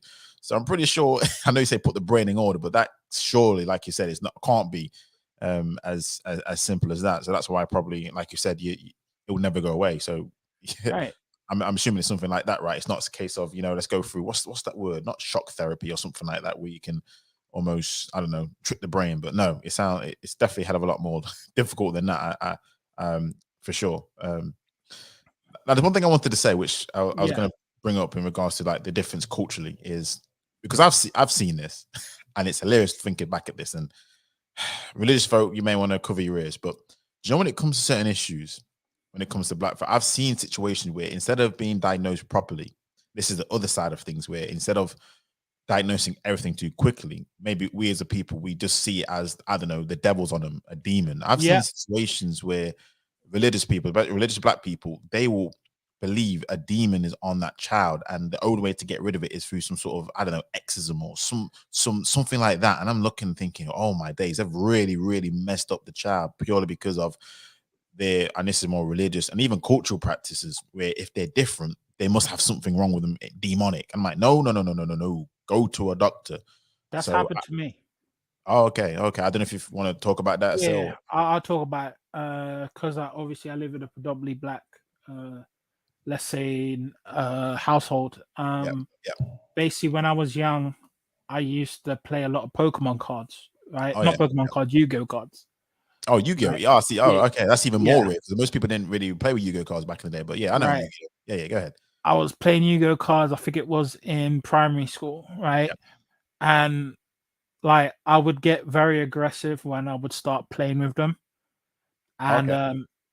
or when they get taken away, and then like one of my relatives was basically saying, "Oh, Jesse is possessed by these Yu-Gi-Oh cards, and he's he's getting demonic and so on and so forth," to the point where like I think she had to burn the Yu-Gi-Oh cards and then had to spray the whole house with flipping holy water, and I'm just like, it's like Oh, I'm just there, and I'm just no. thinking, I'm just like, what is this?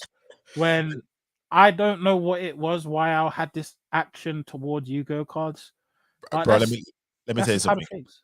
I mean, Yeah, I didn't have. We had a story when I was younger in it, where going to church, it was Pokemon cards. That was a huge thing back in the day, obviously, Pokemon cards.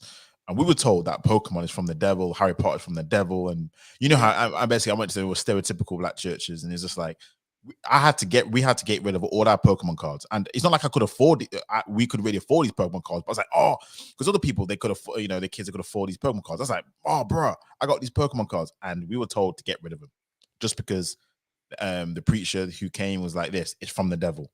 And there was yeah, no explanation as to why it was from the devil.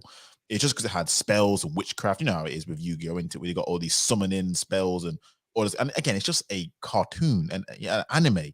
But nope, everything's from the devil. Everything's of the devil. Everything's of the devil. I'm telling you, there's situations where other family members have been so harsh where even going to the pictures or going to cinema, that is of the devil.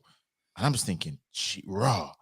There are situations where I see, unfortunately, where it takes such a turn where even normal things like going to certain places where you just weren't allowed to go because it's of the devil. I'm like, is it what? So, oh man, I don't know.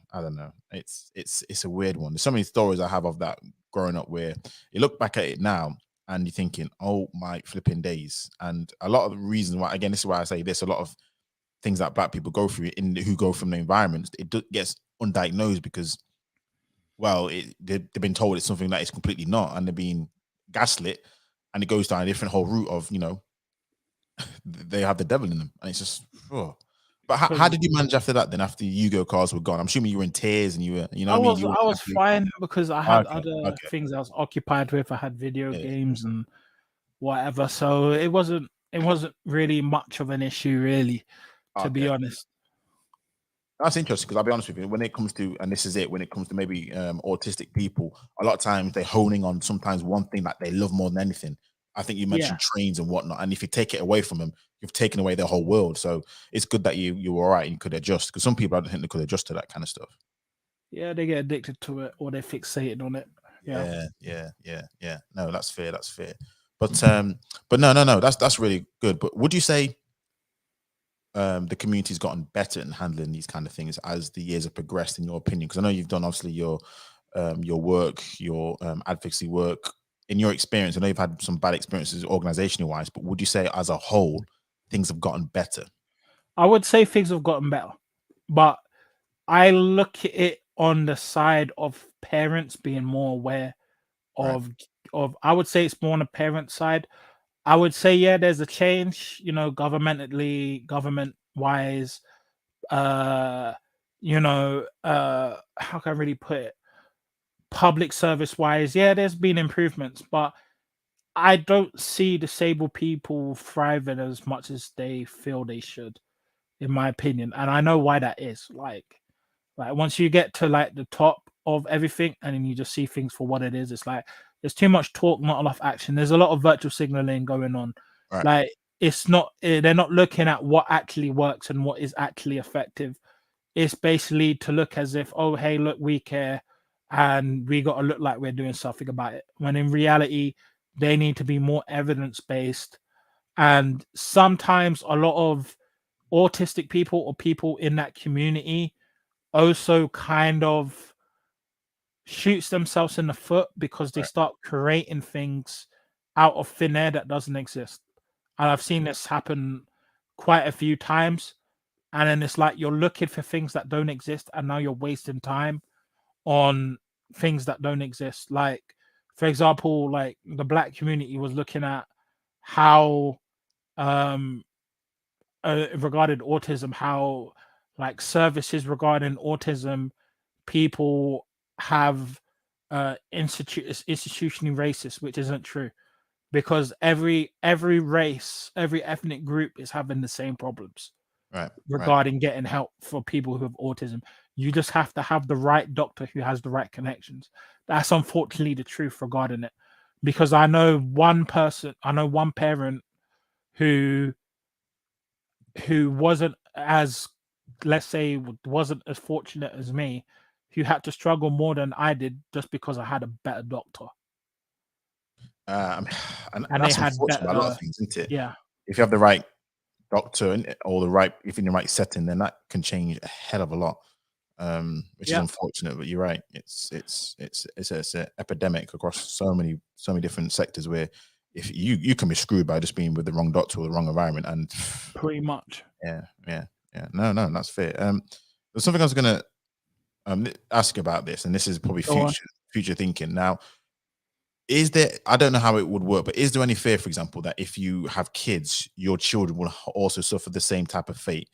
Because I don't know if it's the same type of situation of sickle cell, where you have to be careful who you are with and if they're a carrier or not, just based on your child and how they may come through. I don't think it's the same thing when it comes to neurodiverse. No, it's not.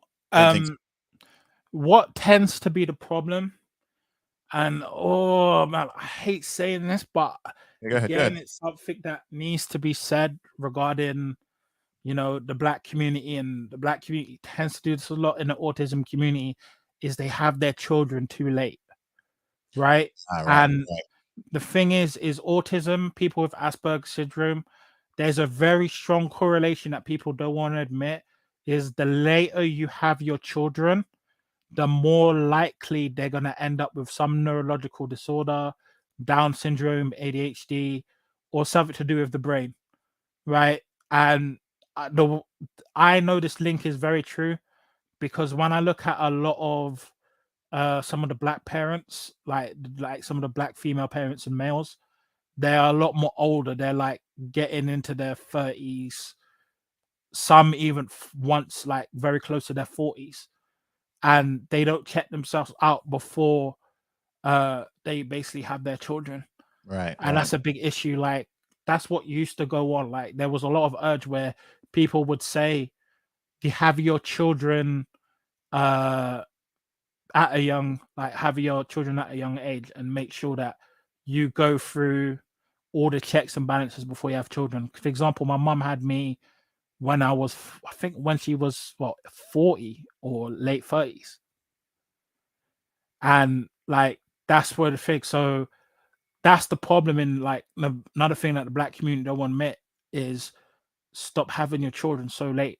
This applies with everyone else, but I was going to and say, because the average age of people having children due to, again, finance is a huge part, and just the way the world is getting later on. So that definitely is a factor, because obviously people back in the day used to have kids very young, didn't they, or younger? But again, life was a little bit more.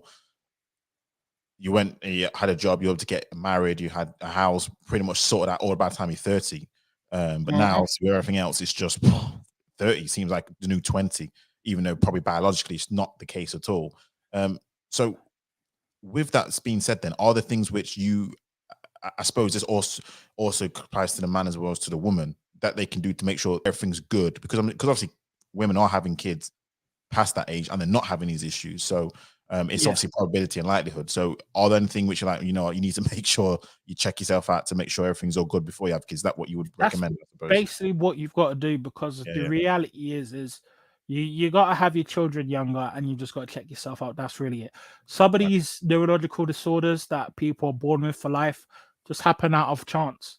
right, But right. and there isn't evidence to pinpoint what is causing it, but there's strong correlations between age and not checking yourself out Yeah, in like just a certain aspects, yeah, right? Because that's what used to go on. And like Fiona said, yeah, Caribbeans used to have their children earlier.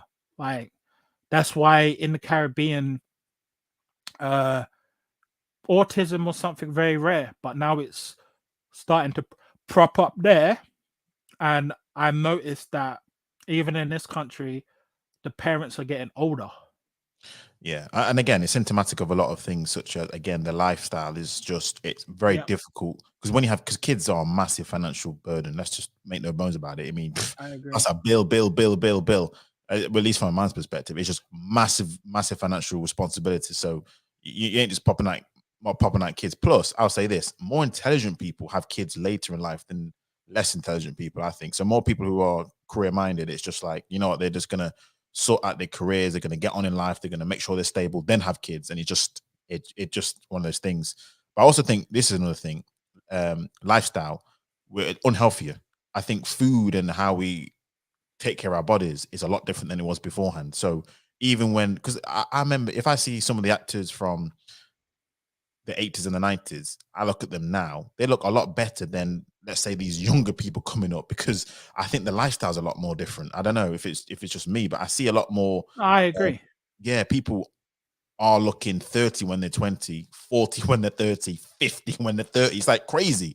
I don't know if that's another reason why it's becoming a more of a big issue, because we're not taking care of ourselves as we should do. Food is I agree. processed, fast food is on every single corner. It's mad.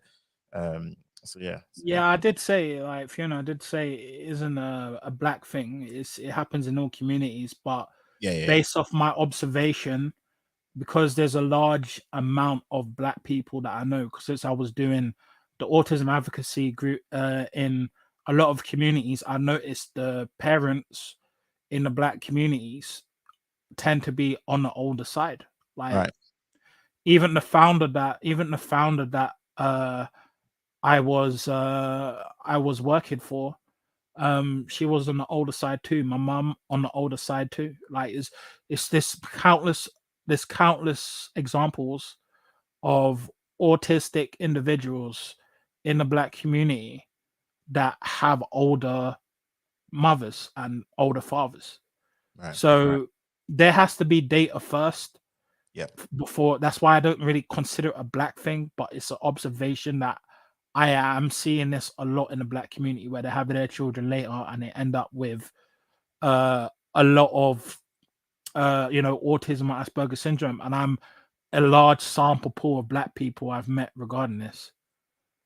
Well, to answer Stanley Cross's question, there's nothing you could really do because I've stopped doing it. The reason why is because I've realized that this whole autism advocacy stuff is rigged, and people just don't want to admit it, right? But your YouTube channel, though, Jesse, isn't your YouTube channel kind of a form of?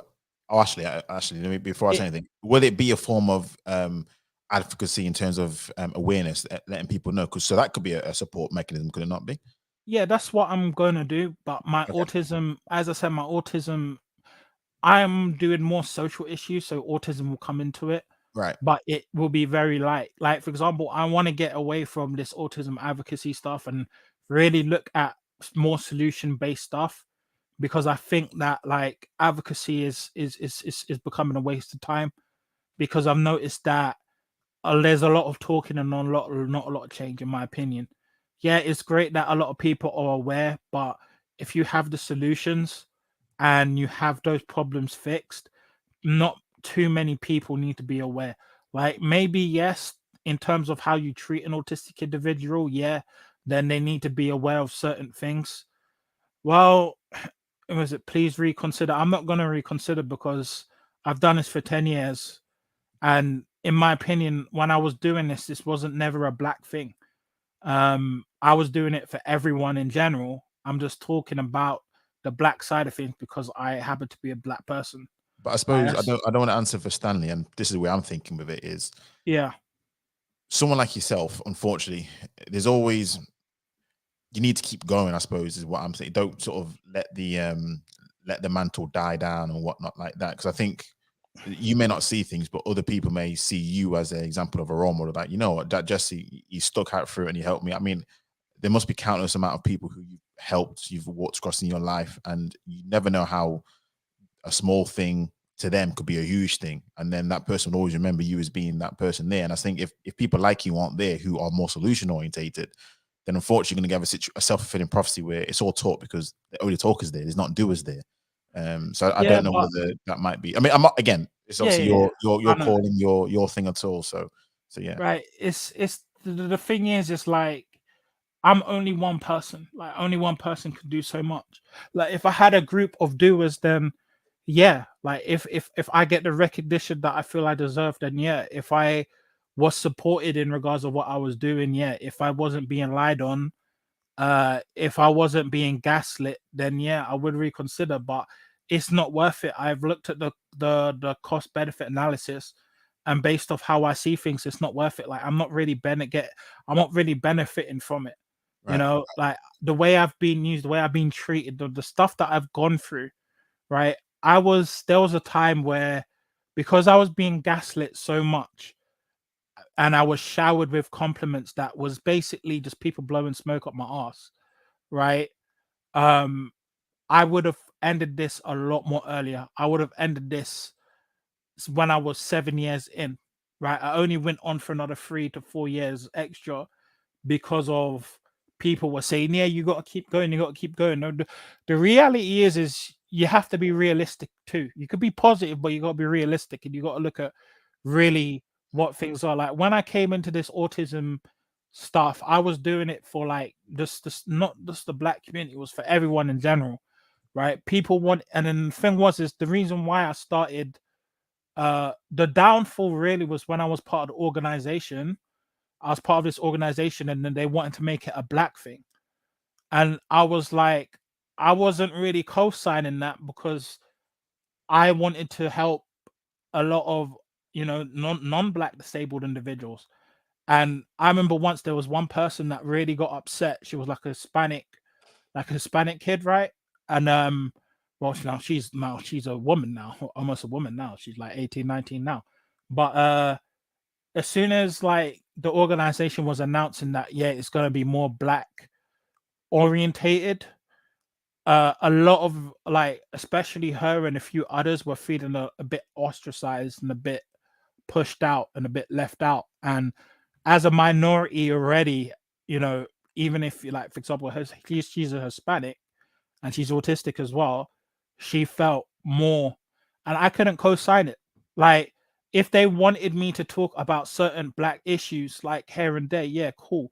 But if you're gonna make the whole organization just about black people and black autistic individuals, I can't co-sign it because it's like I want to help the people that need the help. Point blank. Period. It doesn't matter about this. It doesn't really matter about the color. It's more about the culture. Yeah, I hear you. I hear you. Now, would is that because it started off as being for everyone, but then it Yeah. became more about black? So that's why I almost signed up under false pretense because I never knew I was going to do that. Right. As opposed to had you And known it was for black or I mean autistic. Because let's be honest, Joe, and this is the question: there yeah. must be certain different cultural traits which, unfortunately, for black people, they may want to just try and help them out more, just because you may not have. Again, there will be things like again your disability issue, and then there'll be other issues with race, which I'm assuming Yeah. they wanted to try and help, but I suppose you just weren't feeling that at the time. No, the thing was, is at one point, like I kind of continued on because I was in a good position, but Yeah, as time went on, it just didn't feel right. And when it got more black centric, what happened was, because there was things that, because I'm very knowledgeable regarding the black community, I debunked a lot of myths, yeah. right? For example, stop and search basically say that stop and search was racist, the police is racist, and so on and so forth. Like, I even debunked with evidence, stats, and statistics the reason why autistic blacks were getting stopped and searched was because they're living in predominantly black areas that are high in crime. Oh yeah, you're gonna get. I was gonna say you're gonna get a lot of pushback for that one. Um, but no, I hear what you're saying, Jesse. I hear you want to help everyone, and I think here's my thing: you can help black people. Black people are part of everyone, but I hear what you're saying. Up, up, gone and come again, gone and come again. What I'm gonna do short while I'm gonna ask Jesse whether they want to open the panel. But if you have any questions anyway that you want to ask Jesse, then by all means put it in the chat. Jesse, how you like for time? Because I was thinking, do you want? I've not asked you this question, but do you want to open the panel just in case anyone wants to ask you a Yeah, question? people Yeah. could come and they could All right. talk, but Well, I'll do. I'll yeah, put the panel link because we've been going for almost 2 hours anyway. So let me just put the link in the chat. So panel's open right now. So we'll continue as normal because just a couple of questions, a few more questions I want to ask you anyway. And then if you yeah, want to come up to ask any questions or just any commentary, or I don't know, maybe you'll have a similar experience about something else which you want to share, by all means, the link is in the chat. I'm going to actually pin it to the top just so that it's all good. But so in a nutshell, then at this moment in time, would you say that you are more in terms of the activism, the advocacy? You've sort of, I've done my stint, my time. I've served my time. I've had quite a bit of experiences. So right now, in a sense, are you more of a case of your calling now is more helping people just in general, as opposed to necessarily the yeah, autism spectrum? Because I know your content's gonna be more diverse than it's just talking about Aspergers and whatnot. Is that right? yeah. It's more. It's gonna be a lot of things. Well, my content is gonna be, how do you overcome or the pitfalls of living in a single parent household. That will be Right. OGM fatherless. Then in the future, there's OGM fat loss, regarding how to lose weight, keep it off, how to build muscle, all of that stuff. That's one branch of the network. Then you've got OGM social issues, which talks about social issues in the UK. It's a lot, Sometimes I will bring in a bit of black, some if it's necessary, talk about certain black issues as well, but it won't be based off just black stuff. Like, it's just gonna be in general.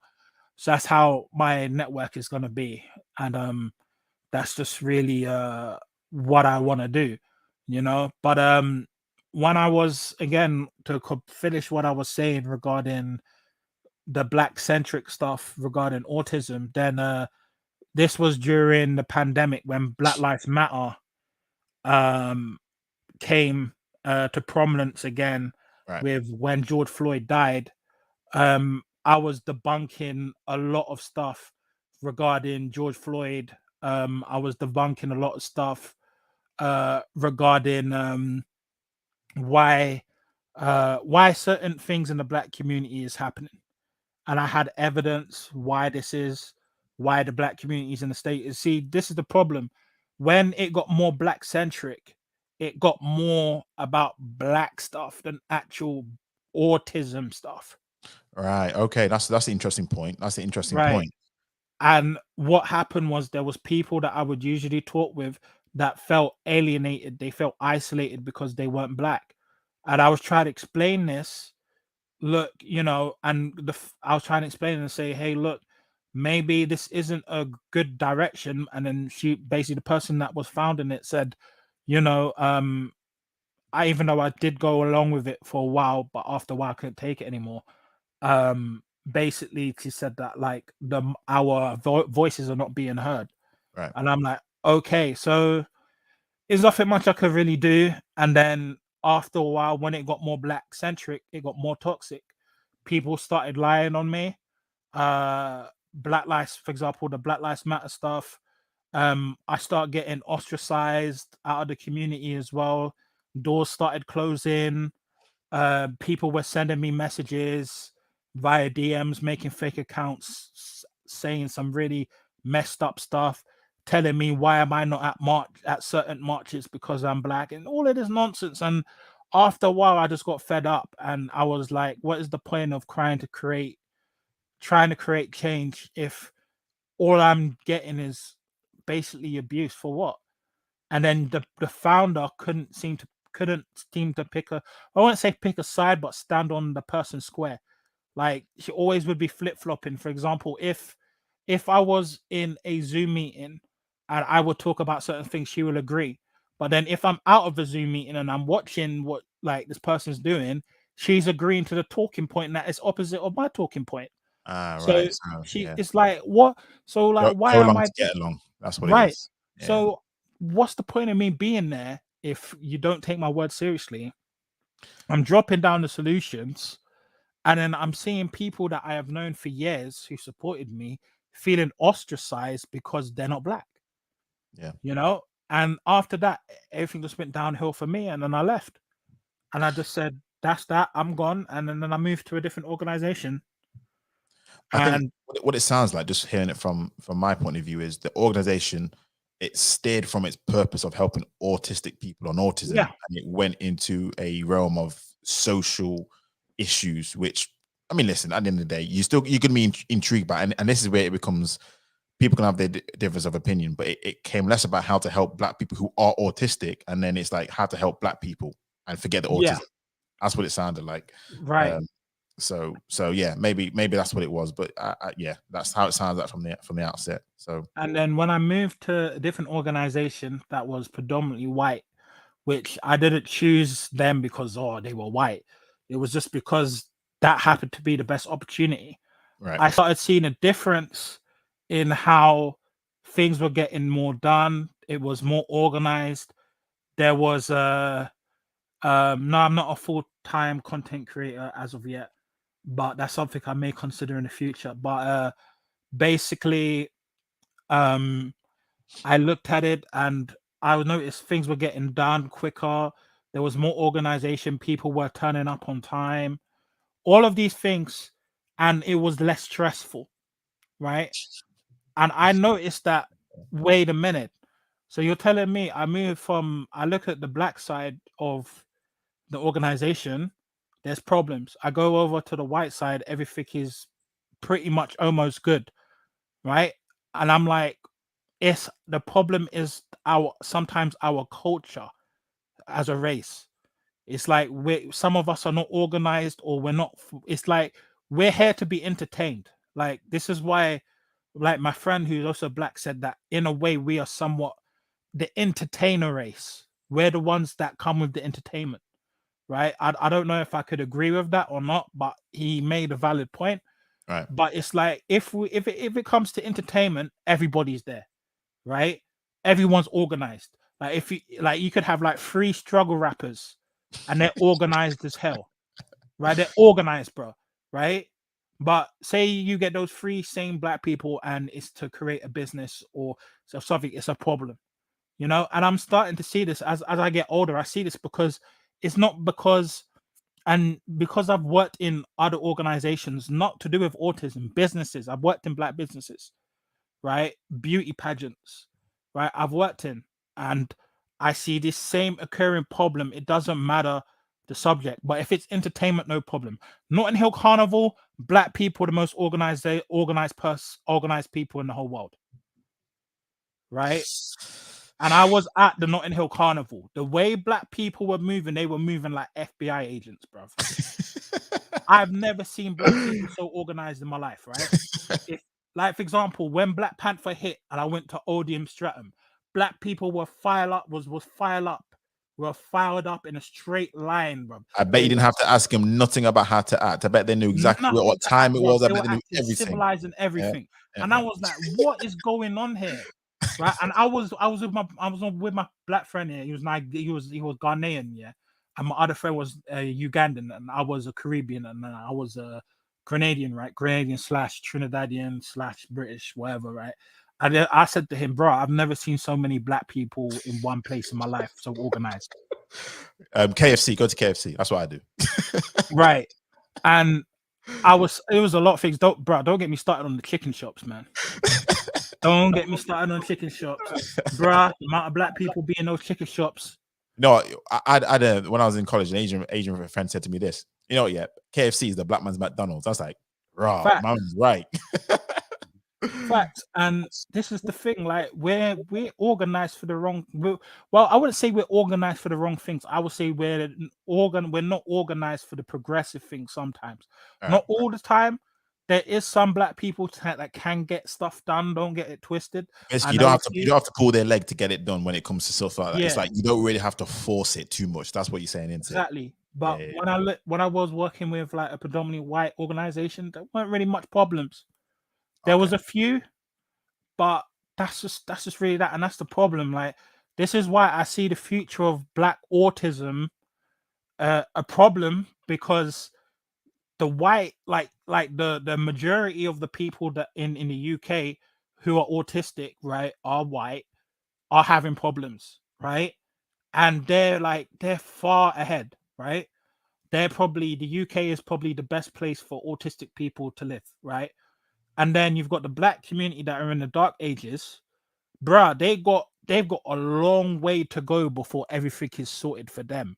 And then you've got, on top of the autism community as well, a black person living as an autistic individual, they also have to deal with the problems that. Oh, Jesse. Oh. Ah, man. Probably bought that computer from a black organization or black company. Tash, welcome to the. No, don't be saying Oh, don't get me started on that. But yeah, Tash, welcome. Right, here we go, Jesse. Look at yourself. Good, interesting topic. Hi there, Jesse. How are you?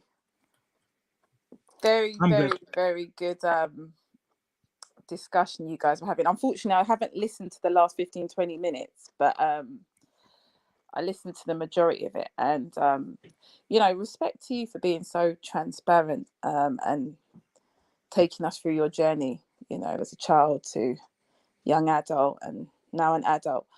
But there was something that kind of got me a little bit. You said that you're not going to do any more advocacy work, and I understand why, because it's a very complex. It's not even complex. It's a case of you feel like you're going through all the legalities and the rights of the individual, but there's no real strategies. There's no real change for the autistic or Aspergers or the disability human, right? So I get it, but I think it is really, really important I really rely on advocacy groups in my line of work at times to come and support families. I've got to go to the tribunal tomorrow actually for ADHD child, very early in the morning. More than likely we're not going to get, this child is not going to, they're not going to change their decision. And we really rely on guys like you to come and support families before we get involved, and have to, support, and head the appeal. So I was going to say to you, in regards to like ASD, not necessarily Black ASD, do you think that maybe there's a space of where you guys can kind of come together, and start to possibly build your own kind of organization? Because I thought your profile being high functioning is I find dealing with those particular students very, very complex, because you're very, very intelligent, you're highly intelligent, but then you have the social aspects to your profile that goes against the environment that you're in, like in the education system, in the workplace and what have you. And I really feel like advocacy is so important sometimes, to make sure that we don't let employers or people in the education system, we don't allow them to kind of discriminate against you. Do you understand? Now, my question, my answer to that is, that's my whole purpose of the OGM platform is solutions, right? If you look at my value proposition, it says here to add value, right? So I am considering that. I pretty much am going to be doing things like that. That goes under the social issues thing, because I have helped disabled individuals or parents or carers who have overcome even tribunal cases, right? In regards of what they have to do. I did it for even a friend of mine that was rejected the benefits that they were basically entitled to when they got it. So I do know how the system works. I do know how you've got to navigate the system, and I do know what needs to be done and how you've got to do certain things, right? So I'm not saying that, oh, I'm just throwing all of autism away. What I'm saying is I'm creating a platform. I'm gonna create my own network and start from there, right? And it's gonna be a gradual process, because I feel, in my opinion, a lot of autistic individuals, what they need to start doing now, because I'm seeing how they're being taken advantage in workplaces, even autism charities, is they need to start having ownership of things. Right. And that's why I've said I am going to own my own network, which is going to be OGM. Right. And that's what I'm doing. And that's what I'm starting, because I'm sick and tired of all this virtual signaling, all of this. Yeah, we're going to help disabled people, so on and so forth. And there's disabled people suffering. Right. Or people with autism basically suffering. And I'm just like, you have all these big organizations, and it's like, yeah, it's good working with these organizations, but are you really using that power that you have to change things? And sometimes, in certain cases, my answer to that is no. And that's why I say, look, I'm going to create my own thing, and I'm just going to start doing what I got to do. No, I mean, I'm in support of whatever direction you're taking it, and it sounds like you're about getting the job done. Like, as you said before, not just talking the talk, walking the walk, doing the thing. So I'm in support of what you're doing. I know you're doing a bit more of like a male kind of looking at men and family and having. No, it's females too. Like, okay. Right. The thing is like OGM fathers, like I said, my network is multifaceted. So it will have one to do with like fatherless homes. It will have one to do with fat loss, weight loss, one to do with social issues. So that would fall under the females as well. But the thing is if I was to do a female version, I would need a female to co-host with too to do it. So that's just really that, so that's really what I'm looking for. But that would be something I would do in the future. Like I said, I want this to branch out to everyone. It's not racially based, it's not gender based. Like, people could come in and say what's up, if they need it. Like, for example, what I am going to create, like OGM Fatherless, yes, it will make a big impact on everyone, like especially the majority, i.e. white people, but it will make a big difference as well in Asian communities. It will make a big difference in Black communities, especially with the knife crime, like what is going on. I'm basically the dude who works from behind the scenes. Instead of me being on the actual field, I'm the guy that basically gets them in the mind. So within the mind, they could change within themselves. Okay. That's the whole purpose of OGM fatherlessness is basically one of the parts of the network is what can men do, and females, if I could get a female co-host, right? And they could talk on their issues, because that's not talked about, because it's always about how boys don't have fathers, but what about the girls that don't have fathers? Right. Like, we don't really hear that much. A lot of people don't peep that, right? Yeah. But Yeah. really, that's really what I'm looking at. And it's like, here's some of the solutions that these men or teenagers can do to basically turn their lives around, and they could have a resource they could go to and look at, oh shit, I don't have a father. What can I go to? What can I do to mitigate those problems? Because if you read the book called The Boy Crisis from Dr. Warren Farrell, I remember you mentioned that book to me before. the amount of times I've tried to get a lot of these, like some of the single mothers, to understand that because their children don't have a parent they don't have a father in the home, they're going to have serious issues that is going to arise when they get older. I had to deal with that. Plus living with Asperger syndrome as well, plus being Black as well. Right. Do you feel like you've overcome those issues? Do you feel like you're in a position to kind of, okay, good? Right. I wouldn't do it if I did. You're still on your journey, but sometimes people feel that they have the answers. And then I think even in like my own line of work, I remember when I first started studying and I got into my first level, like in the legal kind of space, right? And I thought, I went into this job where I was trying to support a parent, and I didn't have enough skills. I didn't have enough understanding at the time. Even though I had done a lot of work, I thought, okay, and I messed it up for the parent, and the actual college said, you're banned from coming back in. In fact, we're gonna complain to your employer. So so as long as you had enough experience to kind of put yourself in that position, and if you haven't, there's a lot of people out there, but there isn't actually.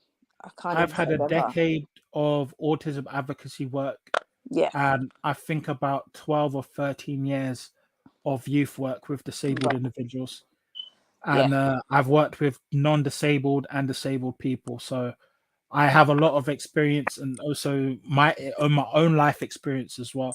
That's why I waited until I was 30 to decide to do that now. I feel I'm at the right age.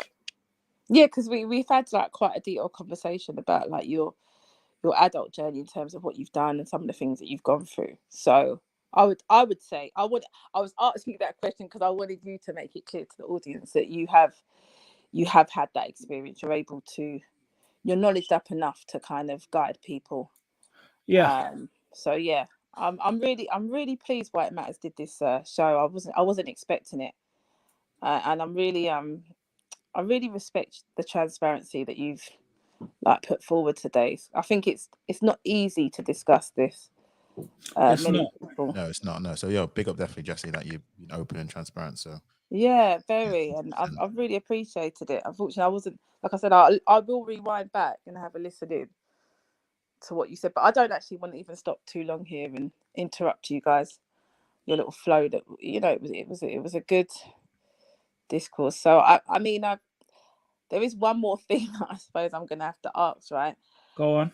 you're starting up a new platform. It's a bit of a crazy space of YouTube that we're kind of in. And you did mention quality content, Yeah. right? You're gonna have to have some sort of rules at times, and Oh, that's already been put in place. yeah. Listen, you got a timeout, you got the block button, you got you know, you can remove someone, This goes you got all them beyond. type of things. Don't worry about it. You got It so goes much things you beyond can that. do. It goes beyond that. Because trolling, when it comes to disabilities, from what I've experienced from young people I've had to support, it can get very it can get very hectic. You've got to have real strict rules, I think, in place if you can, because you're gonna have some. I'm assuming you may have some guests that are quite vulnerable. Yeah. That go up there, but yeah, I'm gonna send you a few podcasts you might be interested in. Actually, some young people that have got some real heavy following on TikTok, and I'd like you to kind of cross paths with them, because I think that they would be an interesting dynamic to what you're doing. And one has been very clear. They're brother and sister duo. They're Okay. yeah, they're very, very popular, and I've worked with one of them. So yeah, so I'm gonna send you their link, and I'm gonna contact them and let them know that you're around. Okay. Well, I gotta sort everything out first, and then Yeah, take your we'll time. see. Yeah. But big up though, Jesse, man. Big up. Thank you very much. All right, big up, White Matters. Take care, guys. All right, you too. Thanks for coming on, Tash. No worries. There's one thing I wanted to I forgot to ask you, Jesse, is this. Yeah. How would you recommend, and obviously the one size doesn't fit all, but in your viewpoint, how would you recommend that neurotypical people go about just in normal day life treating someone who does have Asperger's? Because for most people, they don't want to be treated anything different, but I don't know whether that's actually true or not. So how would you recommend somebody in their daily life treating somebody, workplace, whatever? How would you recommend that? Well, it's the way you got to go about it is first acknowledge that first they're human, right?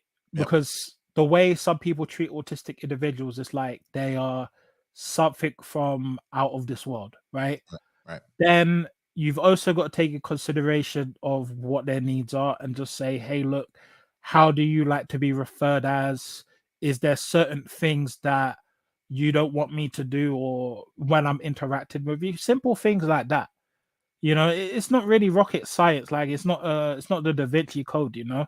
It's just like, but the thing is though, nowadays, and it sounds you can say just one little thing which you may think is not offensive to somebody, and they may take it as offense. And you know what I mean? And it's like, unfortunately, like you said, why workplaces may not want to have to do certain things, because if that happens and, for example, they leave or they get struck off, then it could be a case of a lawsuit or a civil suit happening. It's like, oh wow, and you just don't know, do you? Because you know what I mean. I know what you're saying. But at the same token, it's like, well, one wrong move or misstep, and it's like they could be brought up on you're discriminating against these type of people. You do this, and it's like, whoa, the person just doesn't know, and it could be something dead small. You see what I'm saying? So yeah, it's interesting. Even things like, again, now we've got trans and things like that, and what pronouns. You know what I mean? There's certain things where even for Black people, it's like, oh God, here we go again. But you know what I mean? Unless they don't know, they just don't know. Exactly. But no, sorry. So say it again. So basically, in essence, recognize that they do have an issue, number one. And then I suppose it's like, how do you prefer, again, if it's is there any special consideration that we need? Because that's kind of what I would probably recommend. Are there any special considerations? If there's not, cool. If there is, that's it. I suppose that's how I would approach it. Would you agree with that? Yeah, that's how you got to really approach it. Like it's really not that difficult, you know, regarding that. No, that's fair. And would you think that people do enough in that arena, or they just don't care? 'Cause I know you said that there's a lot of talk and no action. Some do, some don't. Yeah. You know, I've experienced it once when my mum said to like a neighbor of mine that I was autistic for the first time, and I could immediately see the change in like the neighbor's tonality, body language, and how the way they were talking to me. And it kind of annoyed me a bit, because it's like they just didn't know how to talk to me. They didn't know how to operate. But as soon before they knew that I was autistic, like they were all talking to me fine. Like it was just weird. Like even to this day, it's kind of a bit weird sometimes. Like it's like they don't want to have a conversation. Like they just want to. It's like high and by and like that's it. But you know what kills me? And that's a valid point, you know, because again, like I was saying to yourself, unless you told me, I would have no idea. Unless you told me yourself that this is what you suffer from, I would just be like, just Jesse. And sometimes Yeah. I don't know whether is this a problem then, because you've Yeah, that labeled would be a yourself. problem because But hold on one second, one second. Let me ask this: because yeah, because your parents said you're autistic, that was a problem. Had that person not said anything, there would have been no change. You see what I mean? So had yeah, that person not known, so almost for you, that label may have hindered your relationship as opposed to helping it. Would you agree with that? I would agree. Yeah, Okay. Okay. because the problem with Asperger syndrome is because there's no indication unless you could tell via how they interact socially. That Asperger syndrome is technically a invisible, let's say, a development disorder. It's invisible. You can't tell if it's there or not. Only if they are not adequate in their social skills, then you may be able to pick up on it. Yeah. No. You're fair. No, it's fair. And this is why I'm thinking sometimes we talk about labels, don't we? And sometimes labels can be harmful in itself, just not for basically the reason you don't intend it to be. So again, unless you labeled it, then you're just a normal child, and etc. etc. So yeah, that's definitely something which is can be problematic. Yeah. I'm trying to think. Was another? I'm kind of almost out of all my sort of pre questions that I have to answer you at all. In terms of you now at your age, how would you assess yourself in terms of your dealing with Asperger's? Are you say that you've matured to a stage where now you're dealing with everything as you could do, or do you have people have swings and roundabouts where it's like your high points, low points? Does that happen at all? I would say now, in regards of dealing with Asperger's syndrome, I would say about 90 to 95%. I've got it on smash. Like Right. only just I think it was 2 or 3 days ago, I completed for about 2 months of self-development Yep. on myself, right? To identify what are the problems that I have and basically question myself for what to basically work on mentally first. Right. Right. The physical part is not going to be a problem. The physical part is going to be the easier part than the mental.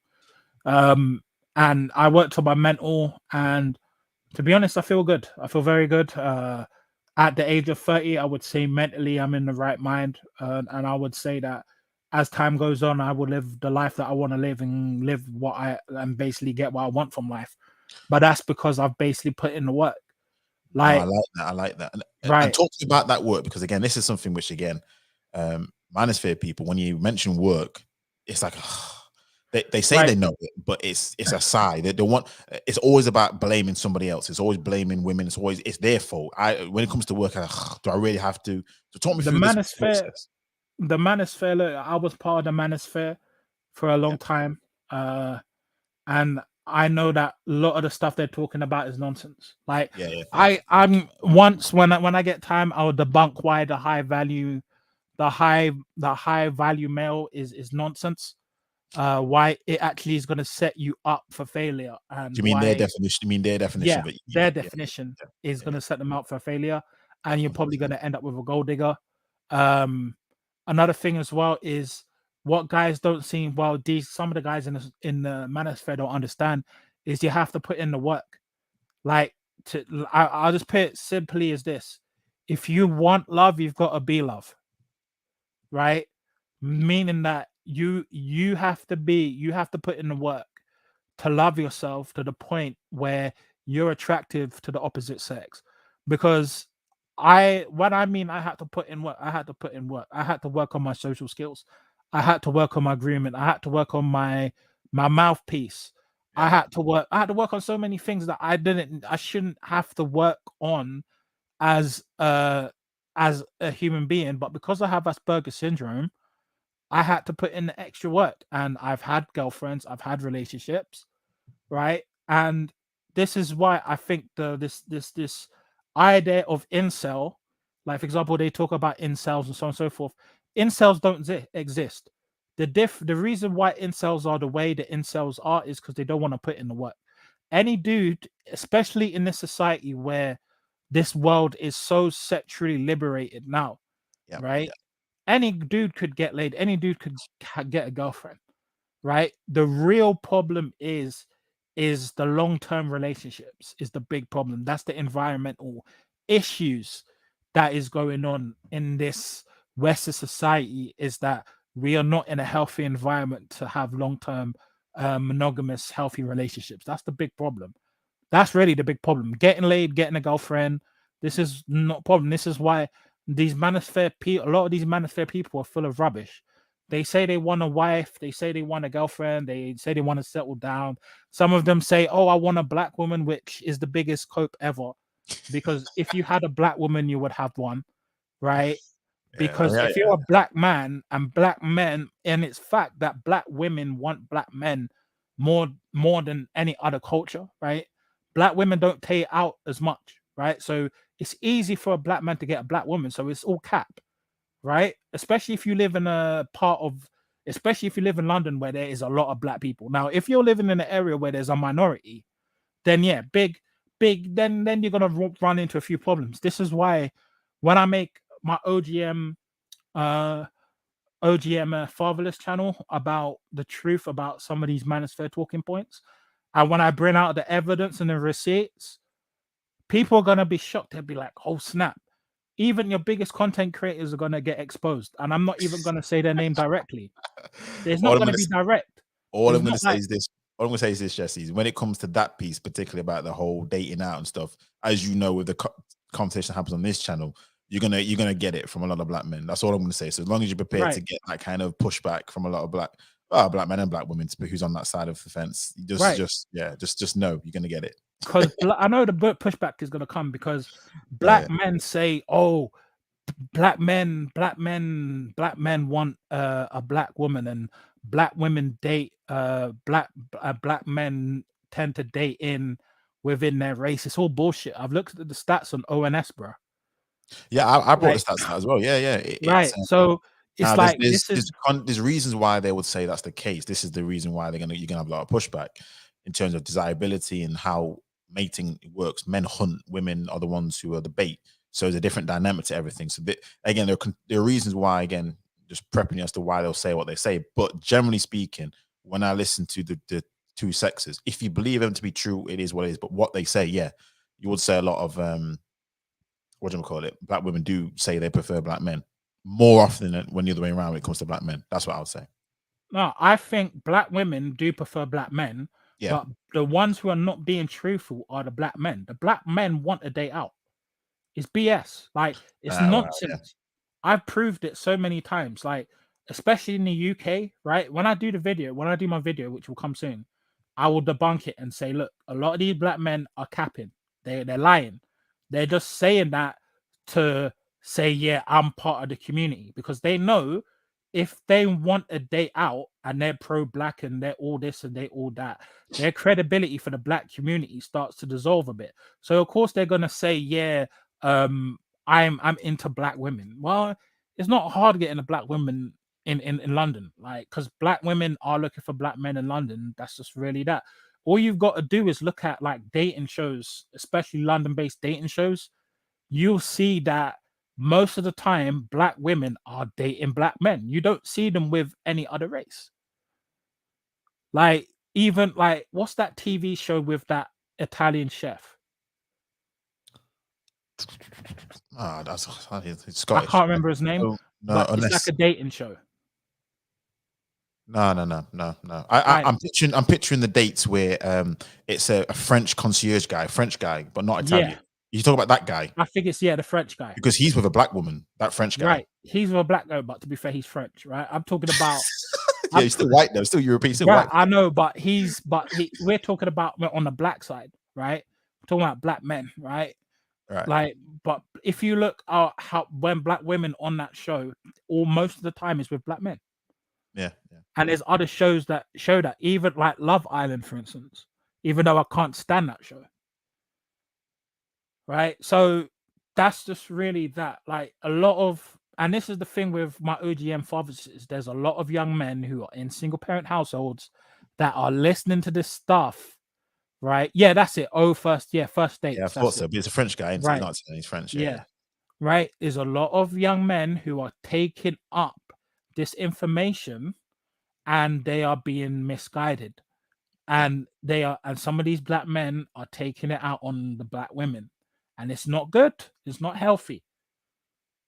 And you know, the black community says, hey, we need to improve the black community. Well, last time I checked, the black woman makes 50% of the black community. So if you're taking down you know, if you're taking down half of the community, which is the black woman, then how can the community improve? It can't. You know, like there's a lot of things in that manosphere that is very, very dangerous. I'm not saying that they have some valid points, but there's, like, for example, the dangers of marriage. I agree with it. The dangers of getting getting a woman pregnant. I agree with it. But there's a lot of things that are not healthy. That is not beneficial or progressive for any person of any culture. Yeah, and this is why I made this statement towards the start of the show, where my humble opinion, and this is where you kind of have a different viewpoint on the whole how you operate. But I think a lot of those people in that space, they would be classed as having be on the spectrum of some sort, purely because that's how they perceive life, and maybe they've not been. I think a lot of it's because they've not been able to get the results with the women that they wanted, and it could be because they're on the spectrum or something. That's their stereotype, and this is how they've internalized it or interpreted it, because they've got that stage, because they use a lot of data, don't they? Let's be honest, when it comes to their viewpoints.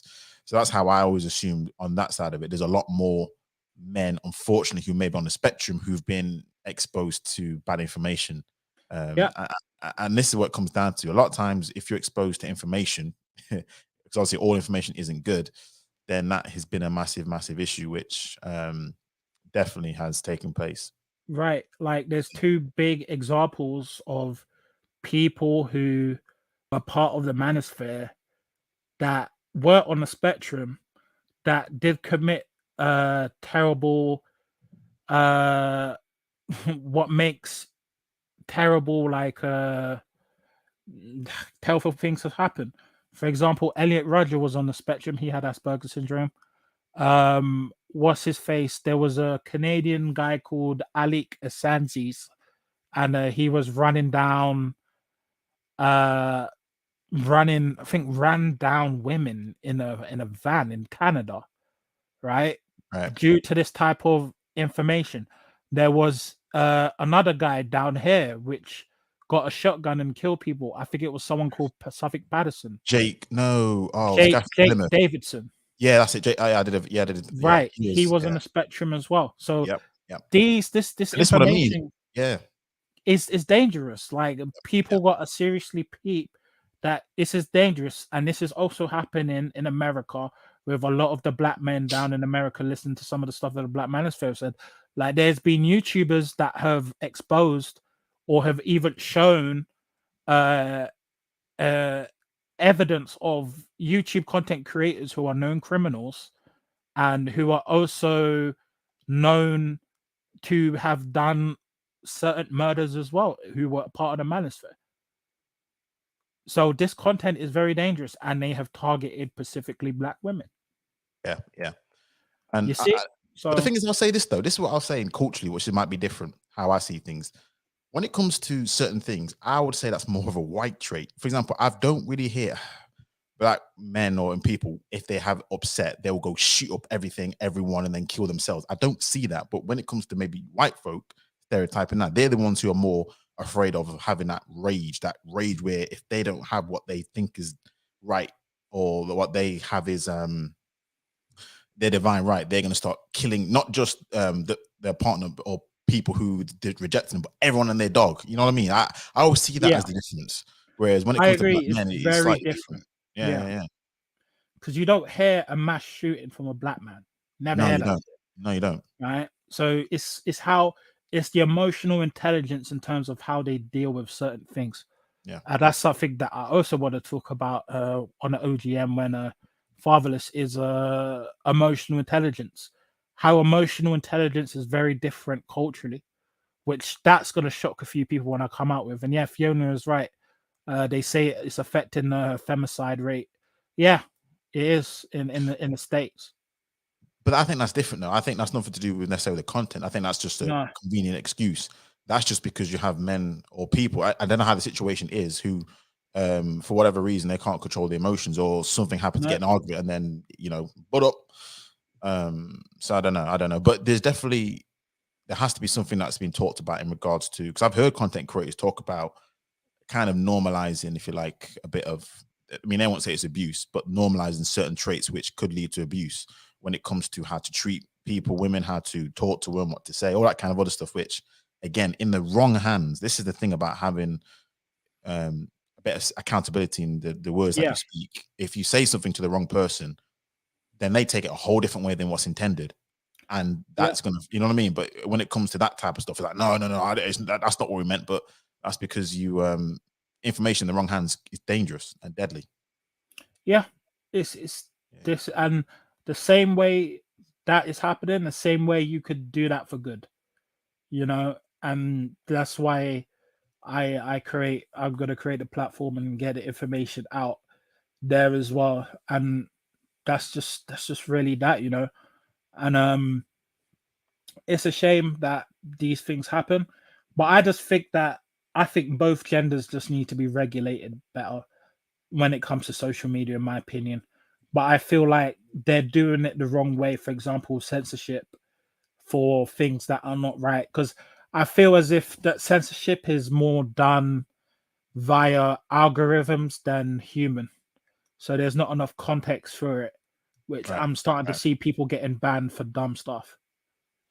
Yeah, it is a bit of a a mosh pit at the moment. And one thing, actually, on that note, then, because this is where I wanted to say also how social media is dangerous and why it's probably more important that people have actual physical organizations that they go to, because yes, I've always been, listen, you can listen to who you want to listen to, but at a certain time, you're just gonna have to take everything with a pinch of salt, because let's be honest, these content creators are here really for one reason, which is to get the views, subscribers, and make their finances. In terms of whether they actually live the life that they preach, it's been proven that most of them don't. When it comes to believing what they preach, most of them don't. So, do you believe that it's more? There's more. It's dangerous more now to really listen to a lot of social media content creators talking about things as opposed to going in person to an organization. I think so. Yes, 100%. Right. This is what happened exactly during the pandemic when I was doing the autism stuff, the advocacy stuff online. There was a lot of talk about the injection. The injection I talk about. Yep. And there was a lot of false information being spread amongst Black community, leaders or influencers about this injection, right? Or the vaccine, or whatever you want to call it, right? And basically, I was seeing that type of information filter through to my family members, to some of my friends, and so on and so forth, right? And it was preventing them from taking it, when some of them were actually more vulnerable. Disabled people are more vulnerable to COVID than let's say ordinary people, right? Because when I was with the NHS while I was helping regarding that, there was a lot of misinformation going around, where a lot of disabled people were being hesitant in taking something that would potentially save their lives. Now, I would say that the responsibility is on the content creator. I would say this is the content creator. Wait, what? I never said Black people are inferior. I never said that. That's a lie. That's something I was going to ask Gary, because he's on his last rope. He is. All right, you blocked. This is this dickhead who said he was unsubscribing from me because I did a live stream talk about it was the millennials and snowflakes and all that kind of crap, and he was in the comments chatting his mess, saying he's going to unsubscribe, and then here he is in the comments. I guess he's been car watching, and then he's in the comments. Now saying all this BS. Now he can get blocked. Simple as that. Anyway, continue, Jesse. Black people are inferior, but yeah, I'm talking to a black person, and I am black. But anyway, like I was saying, a lot of disabled people were taking up this information, this misinformation, and it was affecting me. It affected me directly. But I would say the responsibility is both on the viewer and the content creator. Is equal responsibility. Make sure that the sources of information that you get is from a valid source. Right. You know, for example, even now with the Ukraine, right? With Ukraine, they were saying that there was this amazing jet fighter called the Ghost of Kiev, and he was taking out all these Russian, and they find out that it was a video game. Right? The false news that was going around Twitter was images of a video game. This is why it's important to vet your information, make sure that your information comes from a viable source before you start spreading it out. There you go, Ghost of Kiev. That's it. And I was trying to explain is like when I was in this autism community stuff, and I was saying, like, for example, when Black Lives Matter came, I said, look, Black Lives Matter is not an organization that is going to benefit black disabled individuals, which they didn't. It's been proven. UK and US, no money went to any black UK or black disabled disability unit. Never happened. Not even in the US. And I know people in the US. I'll say this just to clarify that, because I did a video in the UK. They did actually that half of the finances they have sent to organizations in the UK, black ones. So for the US, that's disabled. Different.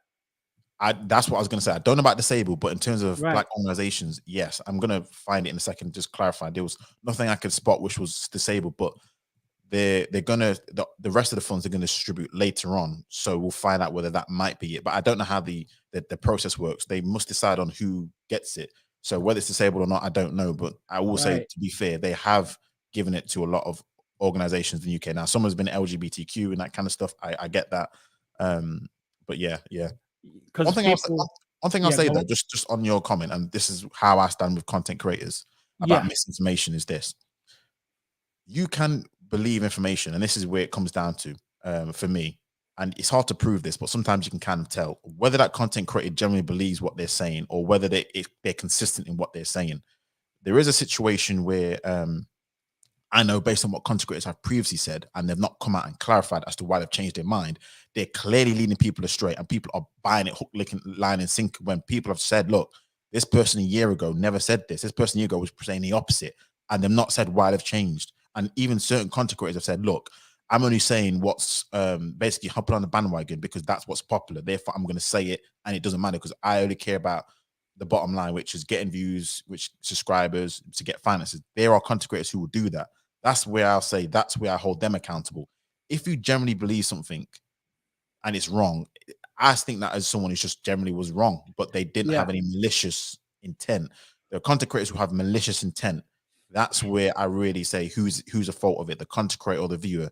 I hold the content creator more culpability if there's more malicious intent. If someone generally believes something and it's just what they generally believe, that's something different. But if someone's maliciously with it, then you know what I mean. There's certain things where I'm like, yeah, you're malicious with it, and you can tell. Fiona said something. She said, yes, one sister space, a disability charity for black women. Yeah, I'm Is just that gonna in have a the look. UK or the US? I'm assuming with the UK. I did a stream on this one. I'm just gonna stream a video on this where I talked about they actually did distribute the funds. So I'm gonna see where it was. Give me a second. But they really did actually distribute the funds to a lot of black organizations. A lot of organizations that talked about what do you call it? Disabilities? Yeah, not disabilities, but let's just take this.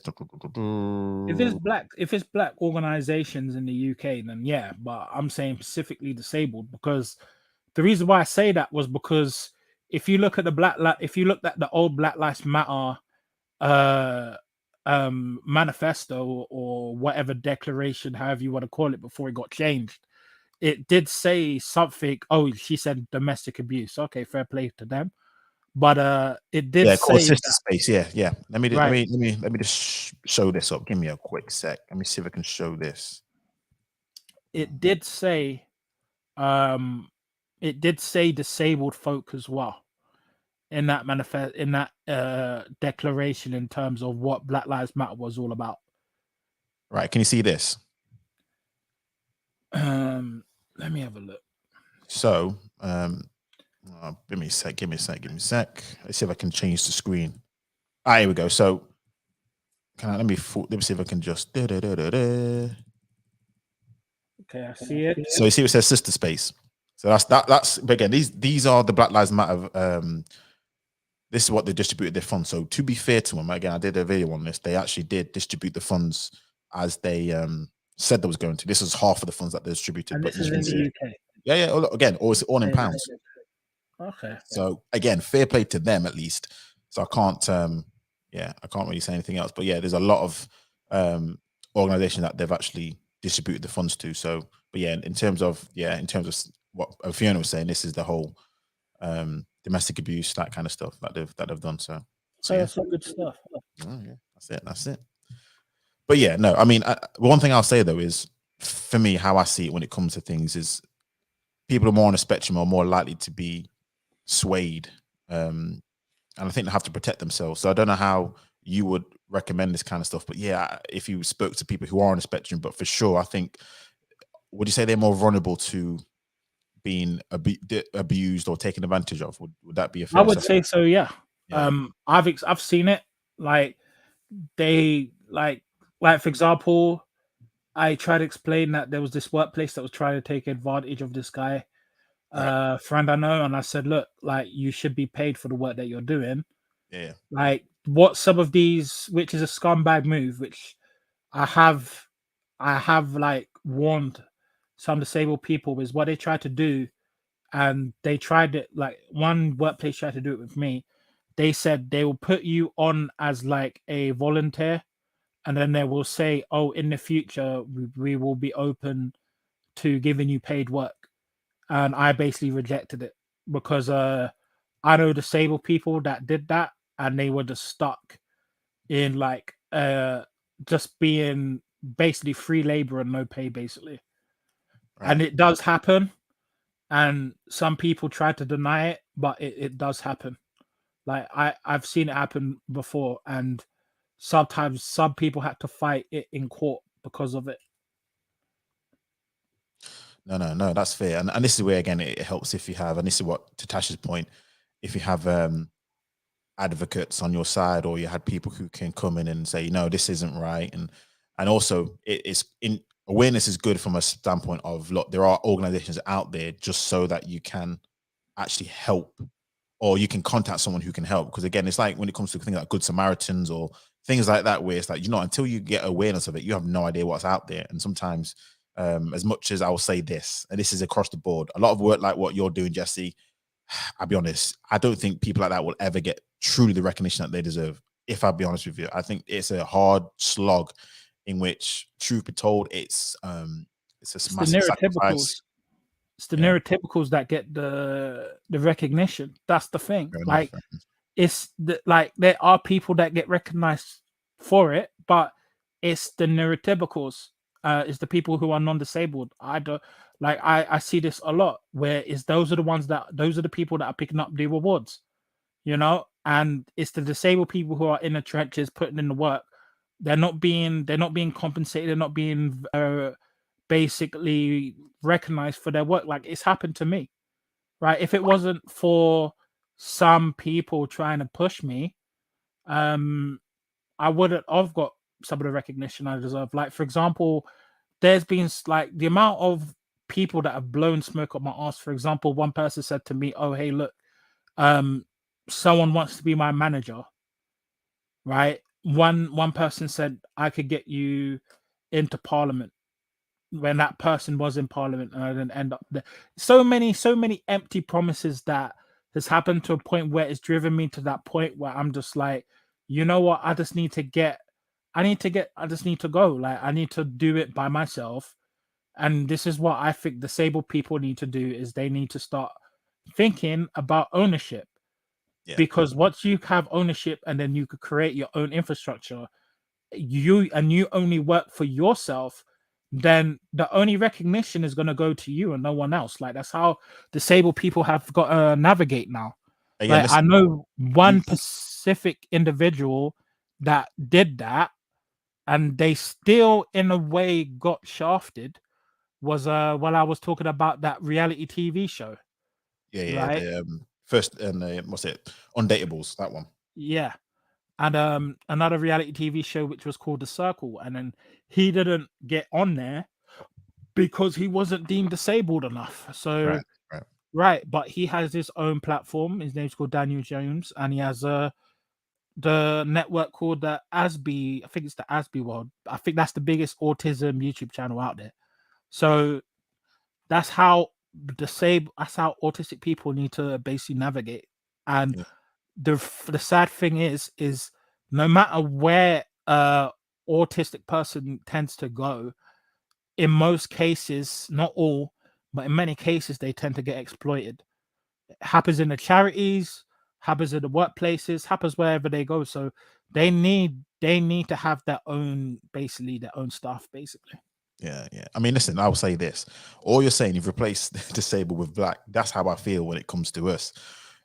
We need our own ownership when it comes to things, so we can be part of that, so we can get the recognition that we deserve. We can do exactly what needs to be done, no questions asked. We don't have to, I mean, obviously there's be stresses and worries that we have to do interculturally, interpersonally, just because we're humans, but yeah, we get to set the agenda and we get to push it forward. But because otherwise, again, we have a lot of empty promises from anyone and everyone, and this is just a game, unfortunately, Jesse, when it comes to this stuff. Any group says, oh, these politicians give me empty promises. They said they're going to do this, and then when they get in, they don't do this. It's we need to be able to have true power comes in, be able to, again, ownership and power and money to be able to force our agenda. So it's that's how the game is played, unfortunately. And once we really clue in on it, then that's how it will change. So, and you know, I've spoke culturally about, even though I talk about the autism, I've spoken a lot, about the black community in terms of what needs to be done and so on and so forth. And some black people just don't want to accept the truth that some of the stuff we're gonna have to do isn't gonna be fun. It's just the reality, And when I was part of the when the autism advocacy stuff got more black centric, and then I started talking about these things, they just couldn't handle the truth. When I was telling them about Black Lives Matter, when I was saying Black Lives Matter in the US, based off the manifesto they had then at the beginning, then not the new one they have now, right, would destroy the black community instead of build it, right? Because if you take away the police, black people suffer more at the hands of other black people than any other race, right? Then you've got the not black on black crime, single parent households, right? But then they want to create this village system, right? Destroys the black community as well, right? They want to demolish capitalism, right? When in some cases, the black demographic are some of the poorest people in the world, right? So those things the things that they were doing were creating. And then when I was pointing this all out, oh, you're a coon, and I'm being lied on, and it's just things like that, And the sad thing is when you start seeing this and you start living it, then everything opens up to you and you realize, that's why in some cases why the black community doesn't get to where it wants to be, is because they don't support the people that are actually putting in the action, not supporting the ones that are putting in the action, and then wonder why this is why the most talented black people go elsewhere, right? And it technically happened to me in a smaller form, right? I'm not really no longer part of the black community technically because I don't work with majority blacks anymore. I wanted to talk about that ideology there, just briefly, because we're almost hitting the 3-hour mark, and I'm conscious of time and whatnot, and obviously understand it's late. But let me hit with that one. It's not kind of related to the topic, but I want to hit it anyway. Yeah. Do you think that, because obviously the black community, people will black and they move out. So if you're not in a black majority area, do you not still consider yourself part of the community? Because how I see things is this: when a white person talks to you and you're black, even though they know you're in a white setting, they're still going to see you as an extension of that community because you come from black mother, black father, you have most black Yeah. sisters, black brothers. So I don't know. I always get quite intrigued because for me personally, you're more under pressure being like a token, let's call it that, than if you're in an all black setting. I don't know. Do you still say that you're part of the community if you don't work with all black people, for example, or you I don't would have to say, move around and they're not all black people? How do you say to that? right, first, when I was doing my autism work, I didn't consider myself, I was a black person, but I didn't consider myself part of any community, right? Right. Then I would say later on, in a way, I was technically part of the black community, right? Right. More in my 20s, going up into my late 20s, right? And I was talking about, the issues in the black community and the problems, right? So I would consider myself part of the black community because I'm inputting or I am outputting something within that community, even if I live in a predominantly white area, right? Because I live in a predominantly white area. I don't live around many black people, right? Right. I only have one black neighbor, right? So, and most of where I live is predominantly white in London, right? Right. So really, you look at that, I would say, yeah, I'm part of the black community. Now, if I move away and I'm not inputting anything in, let's say, the black community, right, then I would say I'm not part of it because I'm not inputting anything into that community. That's interesting. I hear what you're saying in that respect. In terms of, because you're not, and when you say inputting in, because this is another thing, this is where I get like, because aren't you technically now inputting something in because you are black yourself? So you're working, that's going to help you. You're a black person. You're living. You're because at the end of the day, when it comes to a census, when it comes to black Yeah. people, it's never only black people who are in a certain location can be considered part of the black sphere. It's just anyone who's Right. black. You know what I mean? It's just like, I don't know. I always get a little bit, because if you just move away, then you're still black. It's almost like you're losing Yeah, your black. you're still black. You know what I mean? You're You're black. still gonna be subject to certain issues like stereotyping, stop and search, stereotypes just because you're not with black people. I don't know. No, I'm saying inputting in the black community, meaning putting input, like, I mean input, I mean like solutions working within it. Then if you're just a black person living amongst black people, then you're just part of a black demographic or a black group, like a black group of people. I wouldn't necessarily say you're part of the community. For example, say for example, like I said, I only have one black neighbor who's across the road. Is he part of the black community? Maybe not. I don't know. I don't know who he interacts with. But if he's just a black person living there and he's not inputting himself in the black community, then I would say he's technically not part of the black community. He's just black. But that's a slippery slope, isn't it? Because ultimately, I could say this: somebody who's in the black community where there's a lot more black people, but they don't do squat to input. They just maybe output, they take away.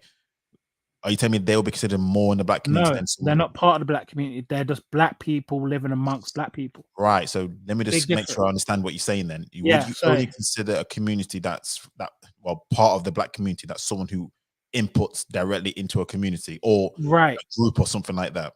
Right. That's what I consider it, because I'll give you an example. But you help black people though, right? Or you go to a black shop to buy, I don't know, maybe hair care products or foods or things like that. What about that kind of stuff? It's not part of it. I don't go out of my way to help black. Like, I don't go out of my way. Like, if it's not out your way though. But for example, you want some food and you might go to a Trini restaurant or Jamaican or something like that. Though, would you not consider that being part of that would help the community because it's a black owned store? The thing is I only eat my mother's cooking, so I don't necessarily go to black restaurants to eat.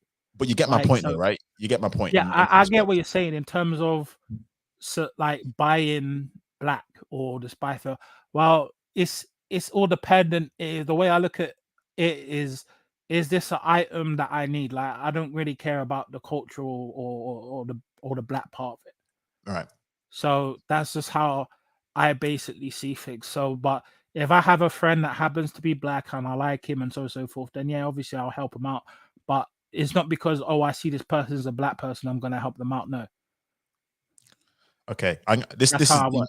No, I hear what you're saying. This raises a question which I might have to do the live stream about. What do you consider being the black community, the part of it? 'Cause this was something that was raised somewhere else where, again, because if you move to a good area of the city, of most cities where black people are dominant, they're not going to see many black people. I'm just going to be honest with you. If you No. happen to go into sort of the middle classes, you're not going to see black people. I'm like, does that mean that automatically you're not part of the black community? I'm like, no, not to me, it doesn't. But you may see it differently. So I may have to do a live. I will do a live stream at some point talking about how do you consider being part of the community. Have you, left once you've physically left? Some people like to physically be in certain areas, but sometimes I'm like, it may not be beneficial for you because you just can't get what you want, i.e. a nice home or even a safe stability home. But yeah, that's interesting. But your viewpoint kind of is, as long as you input into the community, that makes you still a part of it, essentially. Right, because there's black people that I know who are black and Asian, Yep. and they have Asian side to them, and they're inputting in the Asian community, but they're also black. Yeah, and do you know what I think that is? I think the whole reason why is because us as black people we're still not, well, we're more we're fragmented in which we don't support our own. So this is the whole point. Because we don't support our own, that's why our community is nothing but a collection of people. It's not actually a community which has a support network. It's not like it used to be. So I think that's the problem. I agree. And the reason why I would say that's the case is because during that time, black people had to stick together because of how England was, in how it was racially, how the racial dynamics was then. Yeah. Like, black people had more of an incentive to stick together. Now not so much, because it's more comfortable as a black person to live in the UK. Yeah, black people may have their problems still, but no one's gonna, like, you don't necessarily need another black person to basically succeed or to basically help yourself, like say in the 1960s and the 70s compared to now. Like, you could be completely fine, like, without having to be with another black person. So there was more of an incentive for them to stick around and basically segregate themselves and stay in certain pockets and areas of certain parts of the country. Yeah, no, and funny enough, I think we're the only group. Well, we're the main group who decided, we have this WSA syndrome, white separation anxiety, in which we want to be really closer to white people. Other groups, again, South Asia is a classic example. They've still segregated themselves, and that's why their community is more, like you said, that mixed person is more black and Asian. There's more of a, you must help us, you must be part of us, as opposed to us, we're like, not as group orientated. I've seen, at least from the Caribbean side, it's just gone all by the wayside when it comes to the most important issues. I agree. So, yeah, because I've grown up during my years with Asian people, and especially during my childhood, in areas like South Hall, in Europe, which is a heavy Asian area, and the way they operate is very different. Like, I remember having a black mixed Asian friend who's Asian, and he's helping the Asian community more than the black, because he feels he's more culturally Asian, and he lives in Southall. So that's why I say, like, this is why people really got to clue in and look at what being part of the community really means. For example, I give you another strong example. Ling May Talks. I do. Right. So she's part Pakistani, I think she's part Pakistani, part Barbadian. Yeah, Bayesian. Right. So, but she's more on the black side than, say, the Pakistani side, because she's helping. Let's be real. That's where she's around. She's around Link Up TVs, ZZ Mail. Wow. There's things about that which are, but yeah, go ahead. Do you see my point? So you gotta peep it sometimes. That's why, like, black people got to really look and say, hey, look, what is being part of a community really about? Is it just skin color? Is it just that because you are black or you have black in you that you're part of that community? Those are the real questions you gotta ask yourself. Yeah, and to be fair, you're right, and that's something I think I definitely is a conversation worth having on this channel, on my channel. So for Right. sure, I'm going to pencil that in at some point because Probably there are be things there. outside of my viewpoints, and I guarantee other people have their viewpoints. So no, that's something which I definitely want to talk about because for us, more than anything, we need to have a conversation about what does our community look like and who is a part of it and who isn't. Because I know there's going to cause a lot of issues with some of the things I'm going to say, but who cares? But yeah, that's for sure. Yeah. Any last things do you think, Jesse, that you would like to bring up? I just want to kind of close this live stream and we're going for pretty much 3 hours. Well, the live stream is going for 3 hours. So, but by the way, thank you for your transparency. Honest to God, it's been a breath of fresh air. So please make sure everyone you like the stream. I've not said it enough. Subscribe if you are new. Share the stream. Do appreciate your time and patience you've taken out here. So thank you to everyone who has been in the chat and coming up. Tash, thanks for coming up and offering your viewpoints on this. So yeah, big ups to everyone in the chat. And I would say if people want to check out my channel, which is coming out soon, should be next week, hopefully. Yeah, just subscribe, check out my channel, check out my network. I'm on Instagram by official Jesse McQuilkin. Right. Did you put your link in the chat? Because I don't think the links come up on the chat. Did you put it in? Let me just let me put that in. I don't know. Am I allowed to do it? Because I think it's because you're not a mod. I tell you what, put it in the private chat and then I'll put it in the and also I'll put it in the actual live stream as well. Let me put my IG. Oh, okay. You put your IG. I think IG can obviously put that in, but just links, it won't. Yeah, I'll put the links unless you're a mod. That's one. And let me put in my. Oh wow! Do you know the Domino Effect podcast is talking about are disabilities accepted within the Black community? I saw that. Yeah. Yeah, I just saw that on my live on my thing. I might have to check that out. So yeah, I think this is my channel. Looks like I'm inspiring someone. Yeah, maybe. And that's my YouTube channel as well. I don't know. I'm on Twitter as well. I haven't used Twitter as much because I still got to understand the platform, and I've used it before. I actually had almost 1,000 followers until I deleted it. Yeah, the platform don't work well with my content. I'll have to be, to engage on Twitter. It's a little different than for YouTube. You have to really understand how the algorithm works. And when I see how it works, again, it's all just annoying. And Twitter can get very toxic. So for me, this is the way I say this. Twitter is really toxic of all the platforms. So you gotta have ways to safeguard yourself. Like that's how I do it. Oh yeah, like always. Yeah. That's why I don't have these problems on these social medias, and I do research from people that are successful on these platforms. Like the only platform I don't mess with is Facebook. That's about it, really. So there you go. There's my Instagram, my YouTube channel, my Twitter, and my LinkedIn. Do you want me to put your LinkedIn in there? You're right with that? Yeah, I'm fine with that. Yeah, okay. No, big ups to you. Because again, if this is, for people want to, again, what I'll do is I'm going to put it into the actual channel itself, not channel, but the comment section of this particular live stream. So I'm definitely going to do that as well, just so that people can know where to contact you at and whatnot. So yeah, people do like check me out on LinkedIn sometimes. Like I do come up in the search engine because even if you type in my name in like Google, my LinkedIn comes up anyway. So it's not like everyone pretty much has access to it anyway. So they don't really have much of a like. It's not like I'm doxing myself or anything. Like, well, I'd say this: you are kind of, but in a way which you've allowed yourself, your name's out there, it's your real name. Your face is out there, so you've done a hell of a lot more than a lot of other people would have done. Like I've not put my name out there, etc.